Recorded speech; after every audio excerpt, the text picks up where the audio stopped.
Fuck. We'll speed through this. I'm just curious. Easily connect with the idea that they have suffered an enormous amount. What I can't connect with is laying the blame for that at the feet of Israel, Britain, America, the West solely, as opposed to the choices of their own leadership. I'm going to say it's cherry picking again, though, because the leadership is what matters. The leadership is what matters. He was the leader of the PFLP. Why do you think Israel had a relationship with South Africa like that? Okay, we're getting way off topic. Like I said, I think how was this off topic when I'm just curious how that's off topic? all of those things occurred because Hamas began sending rockets into Israel, trying to kill civilians. And so we said, okay, we're not going to let anything through Like that toys. can be used for war. Like A4 paper, like notebooks, shoes. Yeah, I don't know about every single Why don't you know these, Coleman? It's Llama Podcast. I'm Jay Shapiro. Please watch this introduction. I really need to set this one up, if you don't mind. I want to start with a kind of moment of vulnerability of myself. This conversation may have been a mistake. I don't think it went terribly. I think there's a lot here. But Okay. I have this habit of wanting to engage with people who I used to be in contact with, much closer and aligned with, out of frustration. And I think I have this habit of wanting to really persuade them because I can't believe where they are. How stupid they are. I think you probably think this is unfair to do an intro on my own show before the conversation, but I could have destroyed Coleman Hughes here. Maybe you think I should have, right? Obviously, I saw his video about what's happening in Gaza, and I could have torn it apart, as people like Dave Smith have done, and the Bad Hasbro guys had a nice laugh at his expense at the absurdity of it. I could have done that, right? I could have picked on his selective application of international law, his invoking of war crimes, leaning on international law, but then not invoking all of international law, which includes the codified right of armed resistance against an occupying force. That's a dog whistle, by the way. I know every single dog whistle that I do. I'm sorry. Fuck. I should have called him out earlier or whatever, but I want to have a nice. This international right of armed resistance is something. It's mentioned in one of. It might be additional protocol too. I don't remember. It's one of the Geneva Convention things. It has to do with you have the right to have armed resistance against a military that is like trying to attack you. That's it. But people like this, and I know for a fact this guy's done it. He argues that right of armed resistance means that if you really, really, really, really need to, maybe you can rape a Jewish woman at a party, but like it's part of like resistance. 100%. The people like this think that they can defend terrorist attacks with this right of armed resistance thing. It is absolutely not true. Nothing. There is absolutely nothing in any of the Geneva Conventions, any of the articles, any of additional protocols, 1 or 2. There is nothing in international law of armed conflict that gives you the right to target civilians without a military objective in mind. You cannot do that. And people always, anytime you hear somebody, it should always be a red flag that you're listening to a complete and total propagandist when they bring up that, the UN gives you the right of armed resistance. That has nothing to do with anything to do with terrorist attacks, ever. But his invoking of war crimes, leaning on international law, but then not invoking all of international law, which includes the codified right of armed resistance against an occupying force, the illegality of population transfers, the responsibilities of the occupying force for aid and whatnot, the ICJ rulings, the advisory opinions on the illegality of the wall, all of the rulings about the illegality of the settlements in the West Bank, the fact that Israel has never declared its borders, which is a violation of international law, the fact that they haven't declared their nuclear... I haven't even heard this one before. This fucking retarded. Haven't declared their borders. The reason why Israel has never... Well, I think some of them might be formally declared. I would have to check, I guess. The reason why they weren't initially was because these were armistice lines. It was a war, right? In 48, it was a war against all the surrounding states. There were no borders agreed upon because none of the Arab states recognized the existence of Israel. I thought that there were formally recognized borders between Israel and Egypt. No. That was why Egypt, I think, was expelled from the Arab League for 10 or 15 years. They were suspended afterwards because they were the first country to recognize Israel as a state, which I imagine they must have recognized some formal border after Israel gave the Sinai back. And I imagine Jordan would have as well. Syria, I don't think they ever did. I don't remember if it was Rabin. Somebody wanted to go to Syria and make peace, but I think Hafez, Assad's dad, was like on the verge of death at that point, and it was too late. The moment had passed. And then Lebanon, who the fuck knows what the fuck is going on in Lebanon, because the whole southern half of that country is occupied by a Iranian militia that has grown to become basically the government of the country, at least the military of the country, Hezbollah. So the idea that like Israel hasn't formally declared its borders is like it's such a ridiculously stupid nonsense statement. In the West Bank. The fact that Israel has never declared its borders, which is a violation of international law. The fact that they haven't declared their nuclear status, which is a violation of international law, when we know they have them and even offered them to apartheid regimes in South Africa. I could have hammered him. I don't even know what that means. I'm pretty sure Israel hopped on the back of South Africa to do their nuclear testing. South Africa eventually gave them up. I don't know why. I thought that South Africa had made more progress. I don't remember when South Africa formally got them and then renounced them or got rid of them. But I'm pretty sure Israel hopped on the South Africa back to do their nuclear testing or whatever bullshit as well. I don't know about offering them. On all of that stuff, right? Owned him, destroyed him. But I didn't want to. Disinformation in the piece, of course, is casually saying that Hamas has stolen the aid when there's no evidence of that. I could have destroyed him. I didn't want to, right? Probably many of you wanted me to do that to his face, and I didn't. I wanted to try to do something different. Wait, hold on. Somebody said this guy sat on this interview until after his Destiny debate, so he wouldn't have to defend all his time. No, this is 10 months ago, my dude. Somebody just linked this to me. And I'll explain that in the open when I get to the clip. We talked for about an hour and a half, and I split it up into 2 parts. So I let him say things at times which were false and ugly in the hopes of finding my what I wanted to find in this conversation. So please, at the end of part 1, I have my afterthoughts where I want to talk to you about, I think, what transpired in this conversation. And then in part 2, which frankly goes off the rails a little bit more, I'm going to do the same thing. But I really want you, listen to what happened. It's basically uncut. There was a few technical problems you'll see, but it's basically uncut. Okay. And then I'm going to be back at the end of this part 1 because I have some important thoughts that I really want you to hear. Okay. And so somebody commented when I announced I was going to have this conversation with Coleman Hughes that we live in different worlds, that we really come from different worlds. And I think they're right, honestly. Let me just play part 1 where maybe you could track, I think, what the difference of these worlds are. Okay.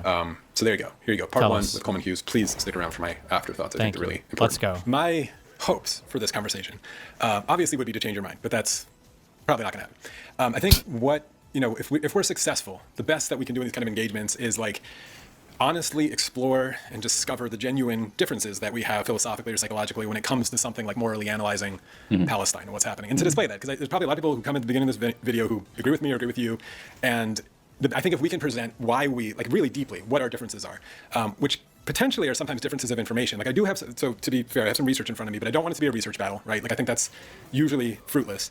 Really? But if we can display kind of, really get our finger on where we disagree and why we disagree, that would be a success in my view. And then on the specific issue of Palestine, I think what I really hope to accomplish, just to you, so if I can't convince you to, whatever, change your mind, is to understand and see why someone like me, I'll just say me, I happen to be someone like me, someone like me hears certain arguments. Someone like you. Say it, someone like you. Say it. It has a tremendous amount of doubt. Not doubt that you hold the arguments, but doubt in the sort of underlying assumptions or truths that you're leaning on to make those arguments, particularly when it comes to Palestine and Israel. And a lot of that does have to do with experience and historical sort of engagement with the issue, where maybe someone like me, again, me, has learned to be skeptical of certain claims or whatever. And we can disagree about that or we can talk about them. So there are certain times where I'm going to be like, you said this, and I have this in my mind that I want to share with you, whether you know that research or not. And that's why I'm like, skeptical or side-eyed of it. I don't expect to change your mind either, but if we can, I feel if we can actually make real contact in the arguments we're making and how we see the situation, why we see it differently.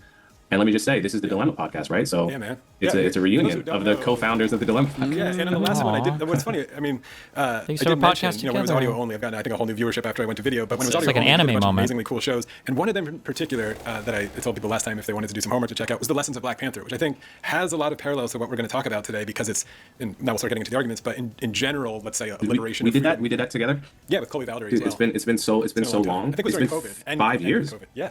It's been 5 years. And maybe we've changed or maybe we haven't, but it's a really great episode. But it involved kind of the, I think, eternal moral dilemma of, violence, where I'm already going to be careful with words, violence mixed into liberation movements when we were talking about Martin Luther King versus Malcolm X versus the Black Panther Party versus, we're going to, I think like those are the kind of philosophical things that we're probably going to get entwined with. So I really, again, I'll say this, even as somebody who like very, very lightly knows anything about these movements, to compare the ANC, which was the South African movement that Mandela was a part of to try to fight for getting rid of apartheid, who like very much stressed not to attack civilians, who very much stressed if we're going to do attacks, it's only going to be on like government infrastructure. We're not going to be murdering people. To compare that to Martin Luther King, who stressed nonviolence, who tried to incite attacks from, white people to garner sympathy for their movements. And then to lump also somebody like, not to be mean, but Malcolm X, who thought that violence was the way, became like a radical Nation of Islam guy, eventually realized that wasn't effective, I think came back to the United States and was like, maybe this isn't good, and then got murdered by Nation of Islam people. Like, to put all these things together, it is the most bastardized version of taking a whole bunch of random things and throwing them in one basket because it's all like colored people or something, and then pretending it's all the same and using it to make the most ahistorical, retarded argument in the universe. It's just so fucking annoying. It's so stupid. It's so stupid. Let me jump into, again, so a little bit of my plan is I have your transcript in front of me, and I picked out some lines. I'm not going to go line by line. I think that's kind of silly, but on that, so you started with, and it's good that it also dramatically undermines and discredits like the resistance movements that have existed in human history. Like, I went over this a long time ago, but like the nonviolence or the commitment to nonviolent protest is not being violent. Like, it implies a whole set of highly deliberate strategies that are very well thought out. What do you do if somebody gets attacked? What do you do if somebody gets arrested? How do you support, like if people get arrested, their family needs to be supported. Like, how do you set up all these systems? Like, it was highly strategic. All of it was very strategic. It wasn't just like, we fight and kill because we're animals and sometimes rape a woman, blah, blah, blah, blah, but no resistance is perfect. That's retarded. This is unironically what white people thought black people were, or what South Africans thought, I guess, the people that they banished to the Banstons, whatever the fuck they call it, where they went to live if you were the racial loser, right? Like, this is what people think these people are. They're not. They're very smart. They're very strategic. Believe it or not, okay? I'm not a science expert, okay? But my understanding is a lot of these people, even for the black people, Arabs, whatever, they're human just like us, okay? They got the same brains, the same parts. They can think of complex ideas, and they can be strategic, and they can do all the same things that we can do. Crazy, you know? Brought in Black Panther because you started with kind of your opening foray of the good guys as the Israelis and the bad guys as Hamas, and you even admitted this might sound a little cartoonish, and so, but I like cartoons. I think all moral philosophers do like cartoons. I mean, half the books behind us, the moral philosophy, have cartoons all over them, because we think about these things in sort of toy universes sometimes and try to distill things. But I think in more, instead of cartoonish, more like comic book style, because I think, I picked on this line to start with because the good guy, bad guy framework is attractive. I think I know why you're getting to it from maybe a utilitarian sort of Charlie problem ethic, but we can set that aside. But even when we're talking about bad guys, and I'll say villains here now, right? Like, cartoons and comic books are full of villains. But villains have origin stories and backstories. And I think even if we decide that Hamas are a bunch of villains, or even the individual biographies of them, are villains that need to be eliminated by some metric that you're clinging to, well, villains do have origin stories. And I think it does us no favors to not look at them and not to justify them. I think we're all afraid to look at villain origin stories because we start to sympathize and see how they could get to these maybe places of violence. And Hamas has been, and I think there's a lot of historical reasons for this that we could talk about, has been caricatured in such a way that people are afraid to look at the origin story, even of someone like Sinwar. I mean, you start peeling back the biographies of even the original founders of it, and you find stories where villains are made and seeds are planted. So in that analogy of the lessons of Black Panther, we spent that episode talking about Eric Killmonger, the villain in Black Panther, who wanted to destroy the world, but his origin story in Oakland, California, and seeing racism and systemic racism or whatever, and horrible things, it planted the seed of maybe a kind of vengeance that he grew into that needed to be eliminated, and that's for that episode. But I bring that up because my entire impetus, and I've talked about this in other essays, for this subject and many more, is when I got my education in the Holocaust and the ultimate villain of Adolf Hitler. I was dissatisfied with a premise that he was a monster. Certainly did monstrous things, but I remember raising my hand in Hebrew class and saying, monsters aren't real, monsters don't exist. He was a man with ideas, potentially really bad ideas, and a psychology that was really bad. In the context, there was a tinderbox, etc. All of that was in the service of never-againism, that I was deeply horrified, of course, by the Holocaust and what could unfold and what humans were capable of doing to each other. And of course, it's not the only Holocaust that's ever happened. And I wanted to prevent them. So my first... It's not the only Holocaust that's ever happened? Say that I like your good guys and bad guys, but I think it actually doesn't go deep enough where we have bad guys who still are humans. And just as one more, I'll let you respond, but just as one more piece of evidence to this, this was like the, when, I forget which advisor it was that Trump had when he crossed the line by making that statement on Fox News or whatever, being like, these Hamas guys wear suits and they don't have horns coming out of their heads, like they're human, and immediately was sort of yanked off of the screen. So I think that's my starting point. I do want to talk about the motivations of good guys and bad guys as you split them here, but I just wanted to start by saying bad guys and villains do exist, but they're very rarely born as villains, and it does us no favors to figure out where we are, how to get out of it, to stop with that analysis. If you want to respond to that, feel free. Yeah, sure. So first thing I would say is you're right that many villains in the world have an origin story. There's a reason that they are the way they are. More than that, there's a reason why people are sympathetic to them. Mm-hmm. You could say that about the Nazis. Obviously, I mean, Daryl Cooper likes to frame this as like hidden and undiscovered history, but it's in every high school history textbook that the harsh terms imposed at the end of World War I were part of the reason for German resentment of the rest of Europe and part of the reason why for Hitler's popularity, right? So you could turn around and say, well, we created the Nazis. What I think what's more accurate to say is that there were aspects of Nazi ideology that we had nothing to do with creating. The anti-Semitism, there were beliefs that were really had nothing to do with us, but there were also strategic errors that played into their hands and explains part of why the average decent German might have been seduced by them. You could say the same with North Koreans, right? The Korean War, the North Koreans were the one that actually fought the Japanese occupations, and the Southern Korean leaders were the ones that collaborated with it. And so you can see during that war why a Korean might say, well, really the ones I trust are the North Koreans. Well, look how that turned out, obviously. But there's often, you could say the same of the Southern Confederates. Oh, wait. Are you still alive? Yeah. Why are you awake? It's fucking late, bro. I'm off tomorrow. Oh, what? Nathan? Traveling. Chill. Jesus. Hey, Nathan. If you want to do it, wait, hold on. Waiting. I just beat Vampire Crawlers. No big deal.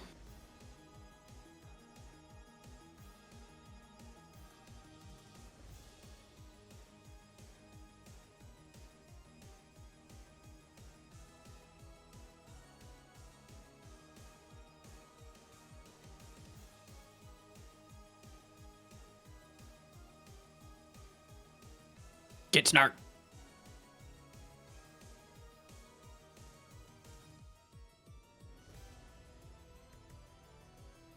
No, I haven't beat the Reaper yet. I think I will. No, Easily. you won't. I just need no, more revives. You won't. No, you won't. You won't. You should do your first research arc mode on a particular project on debunking that fucking retardedly horrible Sean and Jen video about nuking Japan. One of the weirdest fucking Sean and Jen simps. video? One of the weirdest simps that like people like the weirdy progressive people do is simping for fucking World War II Japan. They are like, this is like one of the most wild fascist empires in all of history, and for some reason, those motherfuckers were crazy. yeah, but people simp like crazy for them, and they talk about how evil the U.S. was, and it would just, I'm just trying to think if there could ever be the equivalent like criticism, like if we would have nuked Nazi Germany, people, I can't believe we nuked the Nazis, I can't believe we nuked them, but for some reason, it is like they get such a free pass by lefties. It's just crazy. Just a thought. Okay. Felt that they were the ones that actually, like, the slavery issue was life or death for them, because God forbid there was an insurrection or something.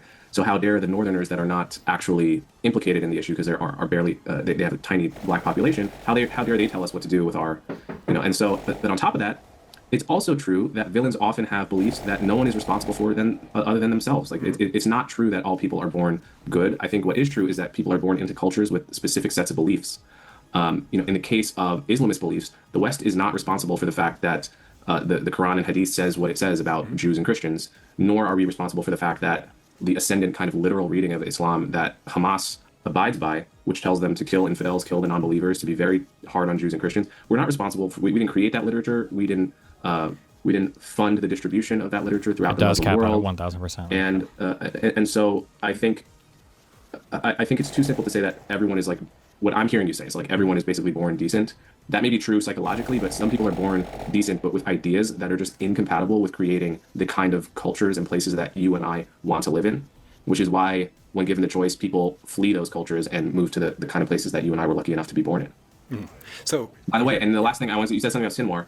I want to hear what your villain origin story of him is, because I mean, obviously it's important to understand whatever hatred he had towards Israel, it was an Israeli doctor that saved his life when he had a brain tumor. And so I'm not exactly sure how that would generate or explain hatred of the enemy when the enemy saved your life. It didn't have to. Yeah.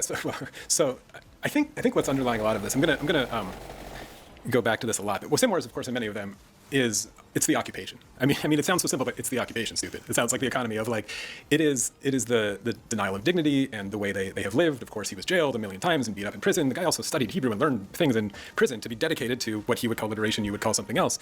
But just to back it up for a second, I think it's difficult for us in the West to, I think, make a lot of abstractions when we talk about Palestine. People say like, oh, it's a stolen country or right of return. And even your first line, this is actually the first line that I was going to go to, of Israel's goal is to live in peace with its neighbors. And I obviously think there's a lot of reasons to doubt that, but even the framing of the word neighbors implies quite a leap over, I think, a failure, and this is difficult, a failure to deeply, honestly engage with something like the Nakba as not a symbolic event. This is not just like, they're not carrying keys around because it's just some sort of like political thing.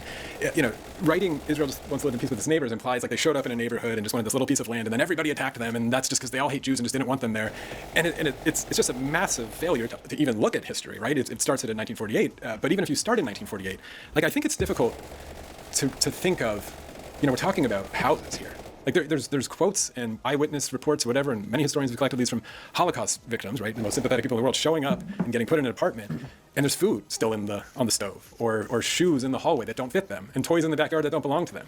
Like it's that level of displacement and humiliation that is the Nakba. That was, if you're going to take it this far, the start of the villain story for the whole Palestinian cause. But obviously the Palestinian cause has not always been villains, and I want to ask you about what you wish the Palestinian cause would do. Clearly, you don't like Hamas, and I'm no fan of religious orientations of Hamas either, although it's, I don't think, fair at all to cast them into a bucket with Al-Qaeda and ISIS. They all are quite different with different origin stories.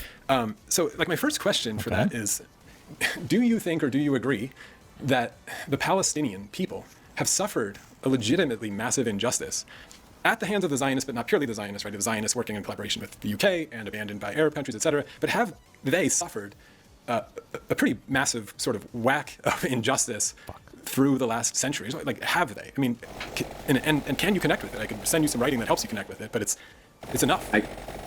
I can easily connect with the idea that they have suffered an enormous amount.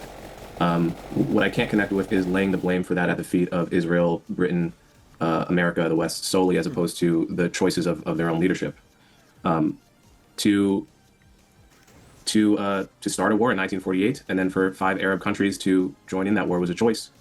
To reject the partition that the UN voted for in 1947 was a choice. Those choices had devastating consequences on the Palestinian community because Israel won that war, which wasn't an obvious outcome, obviously, at the start, given that at that time it was not the military superpower it is today. God damn it. It was a terrible choice, and one, I think they didn't even understand how terrible a choice it would be at the time, obviously. But why would I lay that blame entirely at the feet of Israel and Britain as opposed to the decision makers who decided to launch that war? So are you saying the Palestinians, if they accepted the partition, which of course no Arab state did, right? And for I think obvious reasons, they weren't an Arab state. No, but as a community, sure. But why would the Arab states don't matter? They weren't part of the partition. Right, they wouldn't have a vote. I'm saying they voted against it at the UN. Oh, I see what you mean. Yes, sure, but. So you're saying that all of the Haganah that you're doing, et cetera, were waiting with all of their weapons and all of their guns. And if the Palestinians had said, you know what, we're going to vote for this partition and willingly, move out of these places, they weren't going to attack. This is your... Yes, that is absolutely true. It is a crazy retelling of history, because remember, we have to understand the motivations of the Jews at this point were looking for international legitimacy, and they had just suffered the Brits abandoning them and the Holocaust and everything else. If there would have been a United Nations agreed upon Jewish nation, however small, it would have been the single greatest victory of like the Jewish people since the fucking Kingdom of Israel, like in 2,000 years. It would have been the best thing in the universe. The idea that they would, or 1900 years, whatever, the idea that they would have turned around and immediately started mass killing Palestinians or Arabs is beyond, it would just be so unbelievably fucking stupid. Proposition that the Zionists would have stopped right then and there. Well, they wouldn't have necessarily had to move if they voted for the partition. The partition, I don't think, required an exchange of population necessarily. Oh, actually, that's a good point, too. The partition was along where the villages and the people generally already live. That is true. Necessarily. I mean, there was already fighting. Yeah. There was already skirmishes there, yeah. So, all right, so you're saying if they had accepted in 48... In 47. If they had accepted in 47, there is no indication, to my knowledge, and I would challenge you to find a word of Benny Morris's book that disagrees with this, but you can, maybe he would, and it's outside the scope of his book, of his writing. Mm-hmm. There's no indication that if the Palestinian community of British Mandate Palestine had reacted to the partition the same way the Jews did, with jubilation, and that there would have, the Jews nevertheless would have attacked the Palestinian community, the way the Palestinian community attacked. Here is a good counterexample. At some point in the next 2 minutes, him on the left, if they get to it, or maybe they're not, because both these guys seem to know a bit more. Whatever you want to say about Coleman Hughes, he's at least decently well-read. At some point, he's going to get into the, well, of course, they couldn't accept the partition plan because they were going to give 43% of the land to Jews who were only like 16% of the population, whatever bullshit. They always have this number out. The counter question to that is like, let's assume that they would have given like 2% of the land to the Jews. Do you think the Arabs or the Palestinians would have accepted it? The answer is no. They like to play that weird number game, but the Arabs weren't opposed to it because they feel like it was unfair or the Jews got too much land. They were opposed to the existence of any Jewish state in that region whatsoever. So the number thing is a red herring, but we'll see if they get to that. The issue. Why I don't think there's anything in Benny Morris's book that disagrees with that. Obviously, we don't know. It's very possible a civil war would still have happened, to be clear. It's definitely possible a civil war would have broke out some way or another. None of us know. But the actual facts of our history is that the first attacks after the partition was agreed to was Palestinians on Jews. That's how the war started. Then 5 Arab armies invade Israel. Israel doesn't invade them. Those are the facts in our timeline. And so to lay the consequences of that on the side that was attacked rather than the side that did the attacking seems to me like something I would never do in any other war. Yeah. And you would never do in any other war. So you discount all the statements of that you're doing in the Haganah, Menachem Begin, and all these people talking about Greater Israel and the Arab needs to be eliminated and they should fight it. And Jabotinsky, of course, his father working with Netanyahu, which were explicitly that they were going to wipe out or they were to remove. You're talking about the most radical people. Begin was literally almost killed by Israel by the Haganah when he came back to Israel. Like they almost sunk the ship that he came in on. Like these guys were the more you're quoting the most radical elements of the pre-Israel Jews. Move at least. They weren't in charge. Ben Gurion was in charge. Yes, they were the extremists that Ben Gurion represented the mainstream, and they were the extremists that he won out over in terms of decision-making power and legitimacy. Every side is going to have extremists that you can cherry pick and say represent the whole. The difference is that Ben Gurion was represented the mainstream Israeli decision makers at the time, and that's why he was the first prime minister of Israel. And whereas on the other side, Al-Husseini was the mainstream and Palestinian leader at the time. Who was working with Hitler. You know, I wouldn't have to cherry pick things he said for the Nazis to understand that his main goal was to drive the Jews into the sea. Yeah. Mm-hmm. So Ben Gurion, you're saying represented the mainstream and then incorporated all of those groups into the first IDF, these terrorist groups. So can you square that circle? No. It is always going to be the case. No, maybe not always. That's not fair. But my bet is that throughout all of history, your more radical elements are always going to be involved in your military to some extent. This idea of like, we're going to virtue signal and audit who's allowed to join our military based on how radical they are when you're literally struggling for survival is so cringe. They did this with like Azov Battalion for Ukraine. We're like, oh, you guys let neo-Nazis join your army? That means your whole army. It's so fucking cringe to do this. Holy shit, it's so fucking cringe to do this.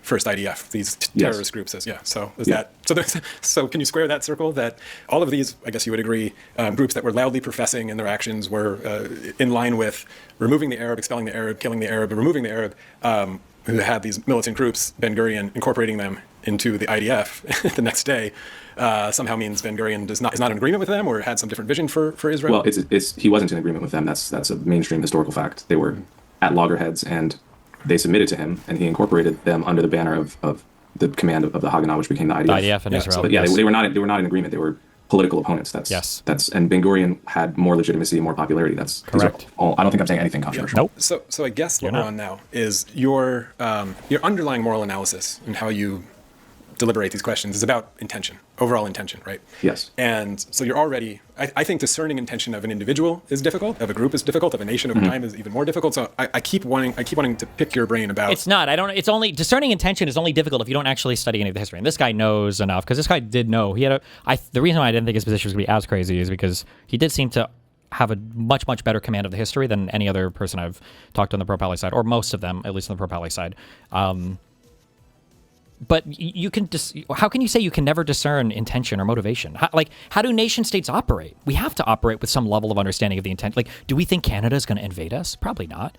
Do we think that Mexico is going to intentionally send cartel over here to kill it? Probably not, right? How can you pretend that people or groups of people, even terrorists, can operate with no concept whatsoever of their intentionality or how they'll act in the future? Like they have people, they write a lot. We have archives that we can go through. We've got the actions of the people or the states themselves. It's such an empty, hollow statement. How you are deciphering these intentions, right? So what's difficult about that, let's start with the intention of the Zionists. And I could read, I don't know what you think Zionism is, or if you call yourself a Zionist. I have a really fun book from 1920 here from Balfour himself. I think it's fun to read in their own words, because it's hard to get our mind in the heads of colonizers when they were writing about Zionism and what it is.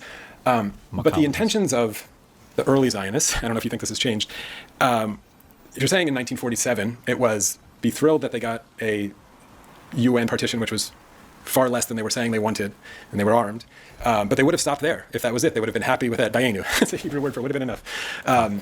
If you're saying that that's the intention, and it's some stated intention, and you can find these things in history, how do you factor in, I guess I'm going to be asking a lot of, how do you factor in historical action and how it might clash with somehow stated intention? Because the Palestinians in the Nakba fleeing and expelled and massacred, and various numbers of all three, including these, stories of homes, literal homes being taken and then allocated in a very interesting pecking order that had the Ashkenazi at the top. And I think some of those stories about who got the best houses and the best furniture that yesterday was Palestinian and today is yours.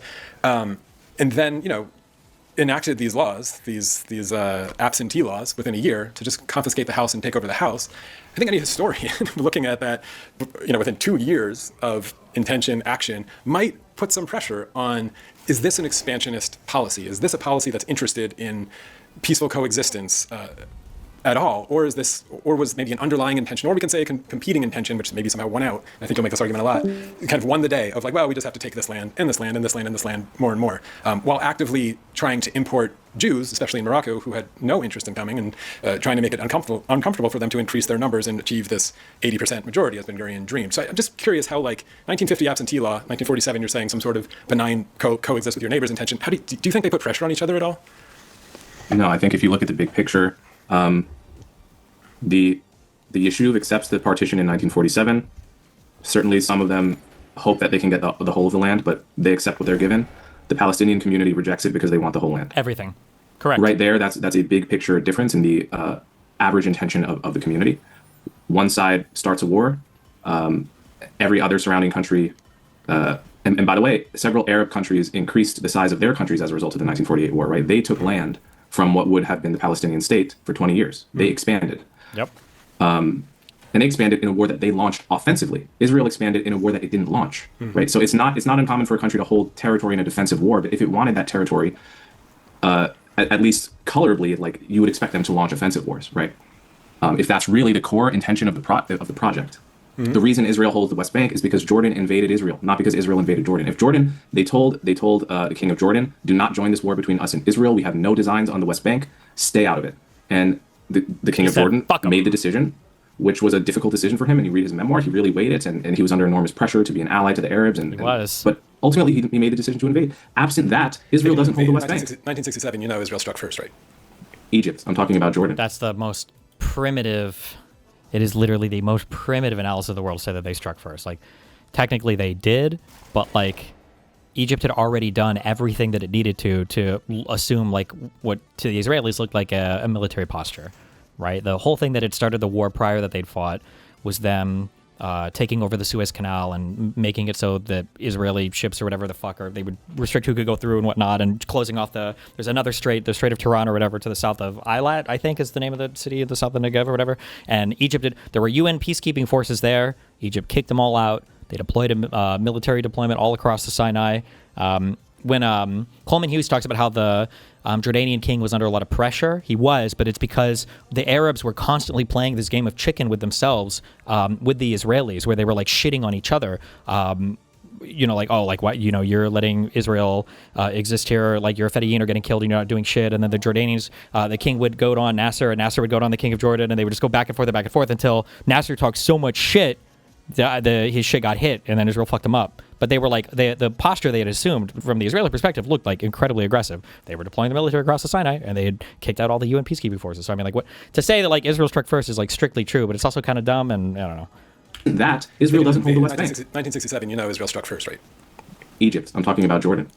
Israel struck Egypt first. Right. Jordan struck Israel. Well, Jordan struck Israel. Yes. But this has been not of course. Why is that? Of course, because it was a coalition of this issue, right? And that was about But it was not a foregone conclusion either in Egypt's mind or anyone's mind that Jordan would for sure join in the war. Sure, right. Because Egypt and Syria quite often didn't come to each other's defense in those times. So, but this is the thing. Israel, there's an alternative history where I have no argument at all, because Israel just said, oh, we want the West Bank. We know we're pretty sure we can beat Jordan. We take it. Mm-hmm. That's not what happened. What happened was Jordan invaded Israel, and in the course of the war, Israel found itself in control of the West Bank, and then the war ends, and now they have to decide what to do with it. Do we give it back for peace, as Ben Gurion wanted, the same Ben Gurion who I think implicitly believe wanted. Many people wanted, yeah. Wanted to give it back. Some people wanted to keep it for religious reasons and so forth. But, I mean, to me, the asymmetry here is just huge, because Israel offers to give land back so many times in its history. It says, why do you think we have this, because they care about peace more than they care about expansionism. And I'll tell you why. After all the wars with Egypt, they get control of the Sinai Peninsula. Sinai, not a biblically unimportant place for Jews, right? Mm-hmm. And they say, no, we'll give it all back if we... No one gives a fuck about the Sinai. That's a meme, okay? I don't think people care about the holy sites that much. I actually am not fully convinced that anybody. I think there's some Orthodox loonies that care about it, but in terms of like, at least on the Arab side, like the Al-Aqsa Mosque shit, the Temple Mount, Western Wall, I think there's something, for the most part, this is all. But also, hey, maybe just because I'm an atheist and I look at it this way or whatever, I don't think anybody actually gives a fuck about any of the holy shit down here. I think it's all geopolitical, these people. In my mind, the Arabs never cared enough to fight that hard for Jerusalem. I think if they cared about it, you hear this third holiest site. Well, where the fuck are all the other Arabs at? Where are all the other Muslims at fighting over this place? I don't think they give a fuck. Nah, I don't feel it. I'm not feeling it. Have a peace treaty with Egypt. And bam, the second an Egyptian leader comes and says, I really want peace, I mean it for real. 10 years later, they have a peace that's lasted. But Coleman, he said what they wanted, of course, is that if those ports remained in the sphere of Western influence, basically, if the Suez Canal, I mean, Israel's happy to make peace with Arab neighbors all the time as long as they're sort of in the Western sphere of influence. This is what the Abraham Accords has been all about. So, do you think they would have made peace with an Egyptian leader who, was fired up about the Palestinian cause and was still interested in closing the ports? I mean, it was a massive. Wait, when you say, hold on, I'm confused what you're saying. So you're saying Israel should make peace with someone that is fired up with the Palestinian cause, which is to eliminate Israel? No, so you're the one who said the Palestinians have suffered a massive injustice. I wonder what you think the Palestinian cause is if it's possible to achieve justice in that regard. I mean, you say they've suffered a massive injustice. Can that justice be achieved? And then I'm going to ask you, in what manner do you wish they were seeking to achieve it over time? That's a great question. So I can tell you what I wish the Palestinian cause were. Okay. I wish the Palestinian cause were a two-state solution, roughly along the 2000 plan, where you have land swaps. So in places just outside Jerusalem, those settlements go to Israel, and Palestinians get an equal amount of land, and then the rest of the settlements in the West Bank get evacuated, as Israel did in Gaza, 2005.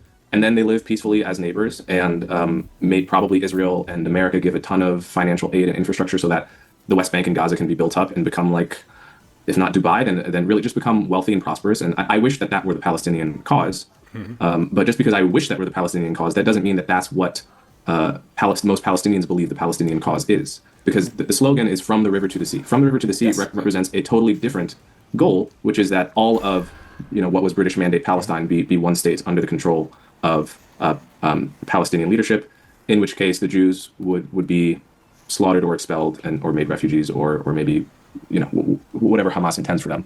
Mm-hmm.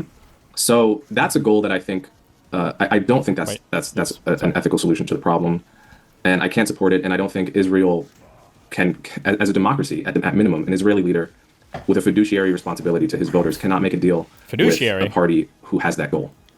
So what about all the people who had very similar goals, or let's say even a better goal, a one state with equality for everyone? What do you think happened to those Palestinian leaders, those voices through history? What do you think happened to them? Who are these people? They never even had enough legitimacy to be contenders. Correct. Compared to Arafat, compared to al-Husseini, Arafat, people like Sinwar and so forth. Do you know who Ghassan Kanafani is? Tell me. Famous Palestinian writer and poet. So, I mean, this is where it's going to go into some of the reasons, again, why I hear what you're saying. It sounds very rational, but there's so many reasons. Let me start with this one. Uh-oh. I don't think you're malicious. I think you're trying to find ethical truth in here. Jesus. But I think there is this, I call it a tribal essentialism. And it's this inability to... He did this a few times to me, and it was very weird. He just said tribal essentialism. I haven't heard anything from Coleman yet. He might have said something at the beginning about Islamist thing or something. There was one thing he said maybe 20 minutes ago. But sometimes this guy over here brings up this, why do you think that Arabs are inferior and can't make peace or something? I don't know if he's about to do that, but it's very weird. I don't know who he's boxing with here. I think you're trying to find ethical truth in here. But we'll see what he says. I don't know. But I think there is this, I call it a tribal essentialism. And it's this inability to assign kind of nefarious or irrational or immoral objectives, intentions to members of your own tribe. And in your case, this tribe is maybe just West. The Jews? You call it a democracy. I would argue, obviously, Israel's not a democracy, but okay. I don't think America became a democracy until maybe Jim Crow ended, so that's an obvious one. Oh, okay. But it's this inability to even entertain the idea that Zionists or Israelis or even America or whatever, is not genuinely interested in the liberation of the Palestinians or the Iranians or Saudi Arabians or for many other reasons that might be nefarious or might just be an economic system which they exploit, and that's sort of a capitalist question. But it's difficult because I could tell you 20 names right now of Palestinians, including maybe Marwan Barghouti, who made the news a little bit this week, who advocated for a very similar two-state solution. Marwan Barghouti. At the time, of course, when the Israeli leadership, maybe it was more supportive. Is that the guy we spoke to, or is that the guy in jail? His entire mode operandi since he was born was to deny this. So I'm not sure how you think there was a partner for that one. But 20 names throughout history who went to great lengths to speak about how their enemy was not even the Jew, not at all. These aren't Islamists, these weren't jihadists, they weren't quoting the Quran, leftists, Marxists, etc. Went to great lengths in these interviews to talk about justice. And of course, they were wounded very much emotionally by the Nakba. and then killed by Israel. For many different reasons. Ghassan Kanafani was killed in the Wrath of God. I don't know who the religious party is here, but that was named by Golda Meir, the Wrath of God campaign after Munich, which his group had no connection to directly or ever proved, and a few other things. It was in this period in the 70s, the Revolutionary Action period, and I could talk about all the mistakes I think the Palestinians made here to try to achieve justice. But I think you have to really understand the context that they were in. Ghassan Kanafani, George Habash, there's many, many names. Habash was just tried to be arrested and then he was exiled.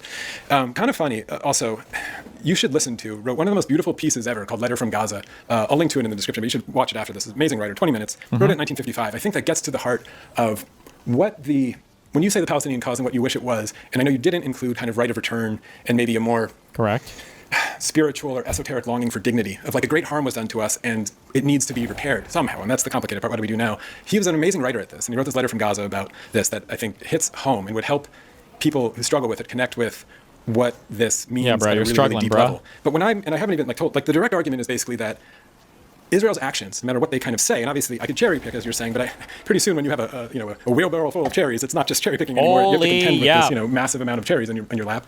But quotes that also support this, but the hypothesis that Israel eliminates or silences or jails Palestinian voices of moderation and peace and coexistence all of the time in history, because what is more useful for them is exactly the kind of pattern that you've outlined. They're not stupid. They know if they are attacked, especially with these legal frameworks you laid out of the UN and borders or whatever, their response can include expansion and expulsion or whatever, and we could argue if October 7th was one of these. And I'm not saying false flag. The attacks are real, right? But that there is, to even digest my argument there, that they killed Ghassan Kanafani because he was a really good writer and could explain, and had great English, and he was a good-looking guy and could explain the Palestinian cause to the world in a way that was truthful and sympathetic and certainly puts pressure on your good guy, bad guy opening, is a problem for Israel. And what is more useful, as they've said, Hamas was an asset, whatever is more useful, is to have the spectacles of irrational vengeance terrorism coming their way, where they can say, well, we don't have a partner in peace. What can we do? We just need to keep this project going. But to digest that, you have to be able to entertain the fact and get over the essentialism that they very well may hold that belief, that they very well may hold that intention. And if you're going to jump over it, saying like Israel's actions or the West's actions or whatever are tame and rational and it's in their best interest to live peacefully with their neighbors, I'm not going to be able to get much on the table because you're just going to keep jumping over it. And then just one more thing for that, to bring it outside of just Israel, because I've been using this one a lot lately too. I brought up Iran, like just as an example, if you say the West or America, it's in their interest to liberate Iran. That's what Netanyahu's saying right now, liberate Iran from this terrible regime. And believe me, I'm no fan of the regime there. But you go back in history and you're like, well, who was the one who got rid of the democratically elected leader who was certainly not an Islamist, not putting women in bags or anything like that, speaking about coexistence, even recognized Israel, Mossadegh I'm talking about. Who gets rid of that guy and coups him from the outside? And what was the reason? Of course, it was because he nationalized oil and there's economic interest in there. And just like those stories need to put pressure on this good guy, bad guy dichotomy. We're talking a lot about the bad guy early on, but I also need to put some pressure on the guy was also losing a lot of popularity. It wasn't not quite as clean as that, but kind of sort of nefarious intentions embedded within Zionism. We could argue about that. Again, I have quotes, and you could accuse me of cherry picking, or the American capitalist project, or whatever it is. But just contend with that. Look up Ghassan Kanafani and wonder why he was blown up in 1972 in a car bomb along with a 17-year-old niece. Look him up, guys. For writing books, right? For writing. Okay, so I don't know that guy or particular example. I'll take your word for it. To me, and you can find any number of individuals and writers and artists and who say all the right things and are incredibly inspiring, and who you and I would look to as thinking that guy should rise up as the leader and become the Palestinian Martin Luther King. But and it never it's a shame happens. when that person is killed in whatever circumstance. Because he's saying Israel killed them all, I think. Never mind. You're implying that it wasn't like a war or anything. Yeah. Okay. You're implying that the counterfactual is that the Palestinians are looking for a leader to say, we want peace. They're looking for their Sadat. And I just don't think that that's true. I think that Sadat was a once-in-a-lifetime leader for Egypt. He made peace with Israel, and he was killed for it. I think that after the negotiations in 2000... We don't actually know that 100%. That he was killed by a radical... I think was it a Muslim Brotherhood guy? I don't know if it was necessarily... But the difference here, though, is that Egypt had a country of which they could make peace from. The Palestinians are still kind of like up in the air, so it's a little bit more difficult. Not to excuse, the Palestinian side has had bad leadership. Arafat fucked them over hardcore. I'm forgetting his name. I think it was Abu Namr. Abu Nadil, there's a lot of Abus. It was one of Arafat's top aides came out and criticized Arafat for rejecting the 2000 deal with Clinton, and he said, I'll give you the exact quote after the podcast. AIDS? Didn't we spit in the face of Bill Clinton when he offered us what we wanted with some adjustments? Aren't we responsible for missing perhaps a once-in-a-lifetime opportunity to have secured a Palestinian state, perhaps an opportunity that may never come back? Probably. And he was shot. Yeah. So the actual leaders that the Palestinians have had, and of course, Palestinian society has never been a democracy. So it is hard to say what percentage of the Palestinian population agrees with the points of view of its leaders, obviously. But nevertheless, the only leaders Palestinian society has ever had have never actually made serious gestures of peace towards Israel the way that Sadat finally did after Egyptians were sick of losing people on the battlefield for 30 years in pointless wars. So I get that there's a writer. That does not 50 names, that I'm going to say it's cherry picking again though, because the leadership is what matters. Yeah, the leadership he was the leader of the PFLP, right? And they were also in contest with lots of other groups. These are small, minor parts. First of all, these are the terrorists. These are the literal people that were hijacking planes. Fuck, what the fuck was it called? Was it Black September? Am I making this up?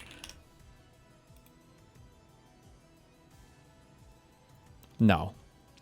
I thought there was a name for this time period of... It was either PFLP or DFLP for these fronts for the liberation of Palestine when they were all backed by the Soviets or whatever. These people were like hijacking airplanes. It was the PFLP. They pioneered armed airplane hijackings in the late 60s and early 70s. These wiki articles are probably still somewhat reliable because nobody talks about this history, so all the pro-Pallies haven't gotten here to molest the articles yet. But yeah, it was crazy. These people were hijacking airplanes for the Palestinian cause. But these are also these are the radical parties of the PLO as well. Like, these are not like huge parties within the PLO. So I don't know why he constantly cites to these people, these leaders of like the PFLP, when it was a very, very small party.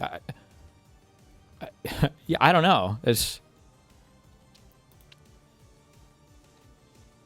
Wait. Well, this has consistently been the second largest of the groups forming the Palestine Liberation Organization, the largest being Fatah. Fatah is the one that everybody talks about. Fatah is the largest party in the PLO, which is the largest entity that comprises the Palestinian Authority. The stepladder shit on all this is wild.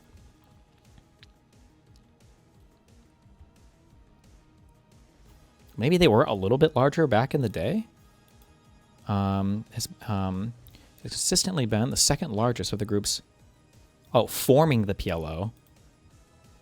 Maybe way back when it formed, but like these groups have fallen off. These nobody talks about the PFLP or the DFLP today. Not that I've ever heard of it. I don't think in like the past several decades. They're just not really that relevant. Except when they were hijacking airplanes back in the day. Yeah. But to put it, just to give you the context, because you keep going back to Oslo, but I think I want you to go back further. Again, and this is all just to put pressure on, because you jump over it again, can you contend with the fact that Zionism benefits not from having moderate leaders? You asked the Palestinian MLK. Tomorrow I'm interviewing Mubarak Awad. I don't know if you've heard of him either. They called him the Palestinian Gandhi. Christian, believed in coexistence, went around in nonviolent resistance, was going around preaching it. What do you think happened to him? Israeli sniper in the knee. What kind of threat is this man? Sniper knee. Sorry, you're jumping between arguments here. Same argument. I'm just giving you another name. Mubarak Awad, Palestinian. Because you brought up the Palestinian MLK. I'm giving you him. His name is Mubarak Awad. He was more like the Palestinian Gandhi, because MLK near the end also started as a maybe whisper about violence, and then he was gone. But this is the Palestinian Gandhi. He's super captivated by nonviolent resistance. I'm interviewing him tomorrow. He was working in the West Bank in the 80s. I could send you a whole documentary about him. Who do you think got rid of him? Look, I don't know. But what I'm telling you is there's been. So tell me Jay, why. It's not a democracy, so we don't. The situation is. Hold on. Yeah. Hold on. So, the Palestinians have had one real election. Yes. Okay. It was overseen by Jimmy Carter. It was validated internationally as having been free and fair. Mm-hmm. Who did they elect? Hamas. Hamas, absolutely. Okay? Yeah. And this is not. It's not like they didn't know what Hamas was about. This is after the Second Intifada, when Hamas was blowing up Jewish families on buses and all over Israel for 5 years, and they voted for this. And you're sitting here throwing names at me. Hold on. Yeah. And you're sitting here telling me that the only reason there isn't a Palestinian MLK is because Israel's killed them all? Killed and deported. I don't believe it. So you killed or deported. Right. Killed or deported. So, but even if you think they wouldn't. Furthermore, Israel, as you know, unlike America, where all of our politicians pretend to have bone spurs when they need to fight in wars, Israel, by and large, with few exceptions, the members of Knesset, all of them, their sons are going to fight these wars, and several of them have died in this war. Yeah. So the decision makers in Israel, including in the war cabinet, they all have legitimate skin in the game. The idea that they would prefer to fight forever wars is to me it's beyond it's beyond reality, because I don't think they want to keep fighting wars forever. See, I mean, just notice how you're I don't know. Look at this. Also here. Notice how you're being racist. Can I ask you why? Ehud Olmert ran on a platform in 2006 of giving back the West Bank convergence plan. Didn't happen. Okay, of extending Ariel Sharon's. If Israel really at their core, it's territorial ambitions, it's expansion, which they can do easily because they're powerful. They're far more powerful. Why does Israeli society elect Olmert on that platform? It doesn't make any sense. Well, no, it's a divided society. This is true, but maybe I don't know if you think the fringe has more, or what you would call the fringe has more power than you're giving them. I'm not trying to sort of. Well, Olmert won the election, so clearly he had more power. The people who supported that plan had more power than those. There's always going to be people in a democratic society who disagree, including in America. I mean, we have all kinds of stuff. And obviously the religious element in Israel for demographic reasons has been growing. But nevertheless, if you're going to argue that Israel's can your max health be anything? Can it just go up as high as you can build the combo? Motives are always mixed. Okay, motives are always mixed. But there's still a difference between there's still a big difference between a package of mixed motives here and a package of mixed motives here. Just because they're both mixed doesn't mean they're equally mixed. Doesn't mean that one doesn't take priority. So what I'm arguing is that in Israel, the main motive has been to live in peace with its neighbors for 75 years. And further on down the list, you will find these religious and territorial expansion motives. That's why you can cherry pick. But when you're talking about when the major decisions that are made, when all the cards are on the table, what Israelis want is to stop sending themselves and their children to die in these wars. They want to live. They want to just, work at the restaurant and whatever, do Shabbat dinners for the most part. And the problem is that the mainstream element in Palestinian society has held on to the desire at the top of the list to have from the river to the sea. And that's incompatible with what Israel wants. And that's why, like I say, what I would wish were the desire among the mainstream desire among Palestinian society would be a two-state solution. I think your video, but it's not. By the way, that's it. Oh, sorry. So that's the end of part one, and from here on, I feel like the conversation kind of clunkily gets a little more tense and difficult.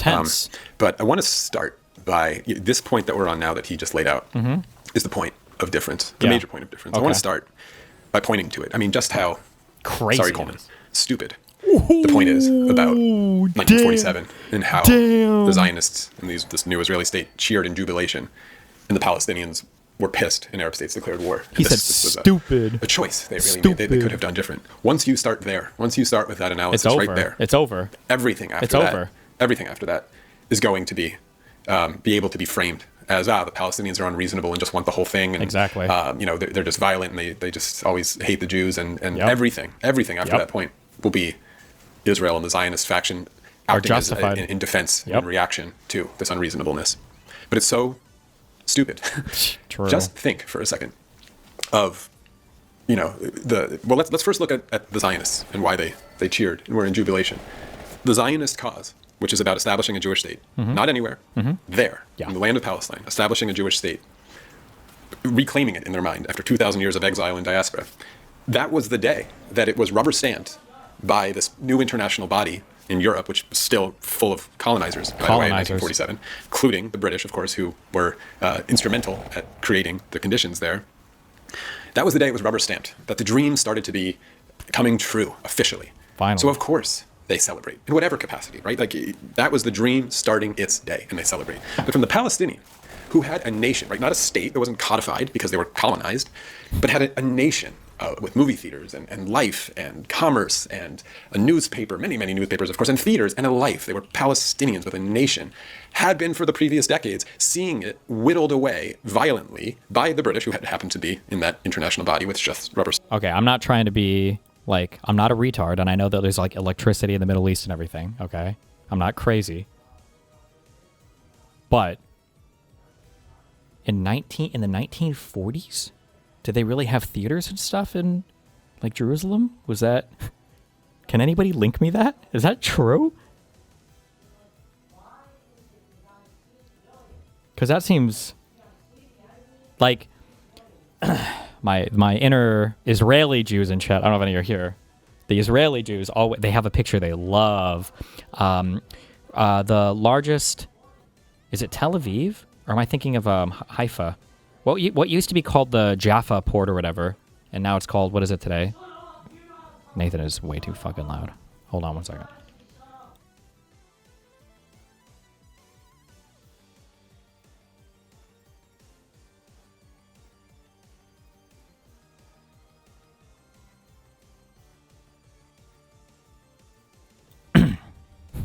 Place. Shock that motherfucker. Okay. Jaffa is the old town where Tel Aviv was built right next to. Okay, yeah. There's always that picture of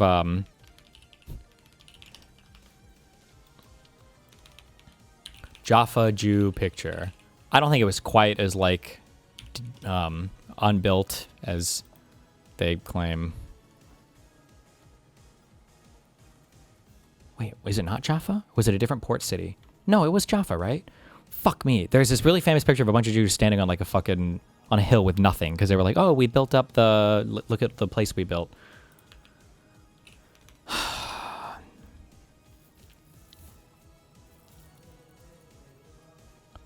Oh, this is what I'm thinking of. It's this. No, I'm close. These are the set of pictures. I think it's this. In 1909, 66 Jewish families gathered on a barren dune north of Jaffa to establish Ahuzat Bayit. Now, I'm not saying that the whole area was like there was nothing, but were there really theaters in Jerusalem? Hold on.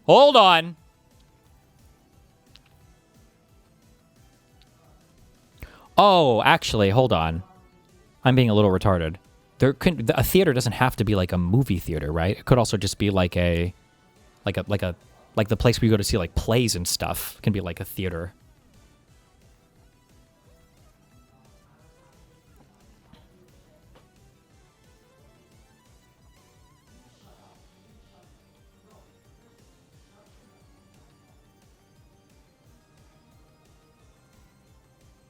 Poster for a movie playing at Rex Cinema, January 1941. Now, the real question is, was this built by the Palestinians or was this built by the Jews after they got there, too? Because it opened in May of 1938, it looks like, or May of 1939. In May of 1939, less than a year after the Rex Cinema opened, so it was after this was controlled by the British, quite a while after it was controlled by the British.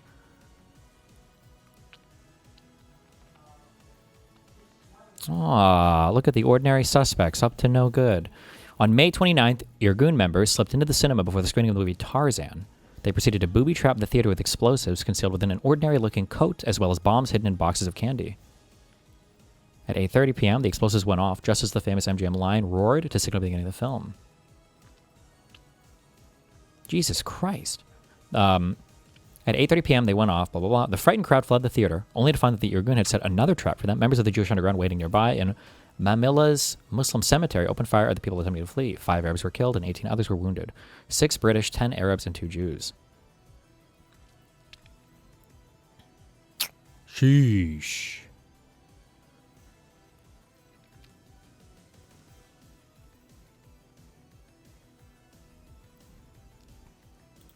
Okay.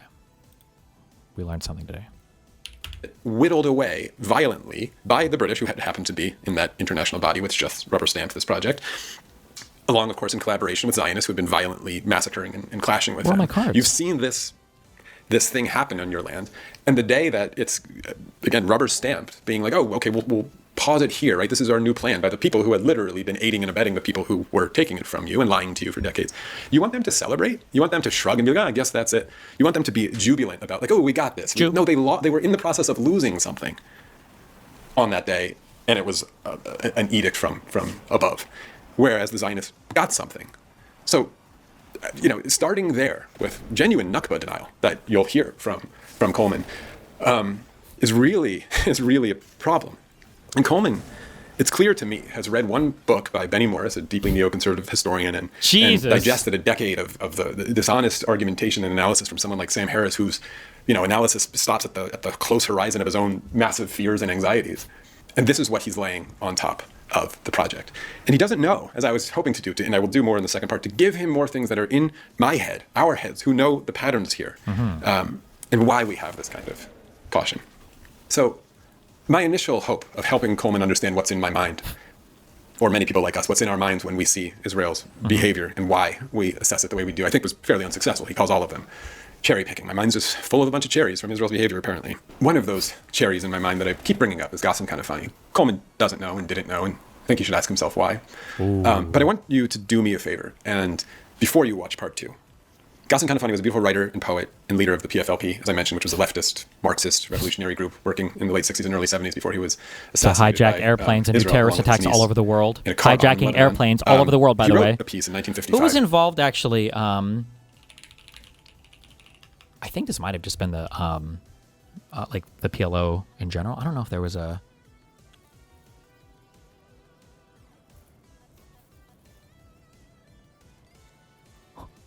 Where's my Wikipedia article?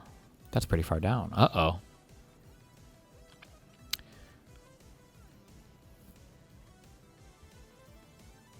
Oh, this is why I was looking for Black September. It was also the name of the Jordanian Civil War.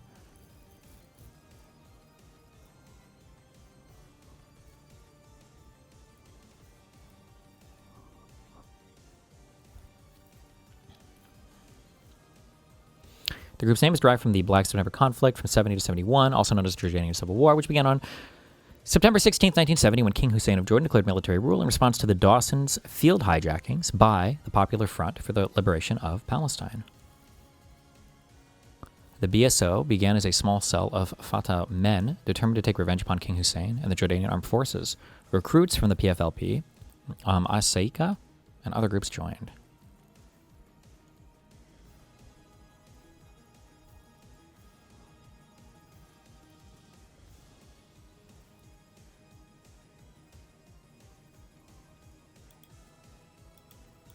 Okay.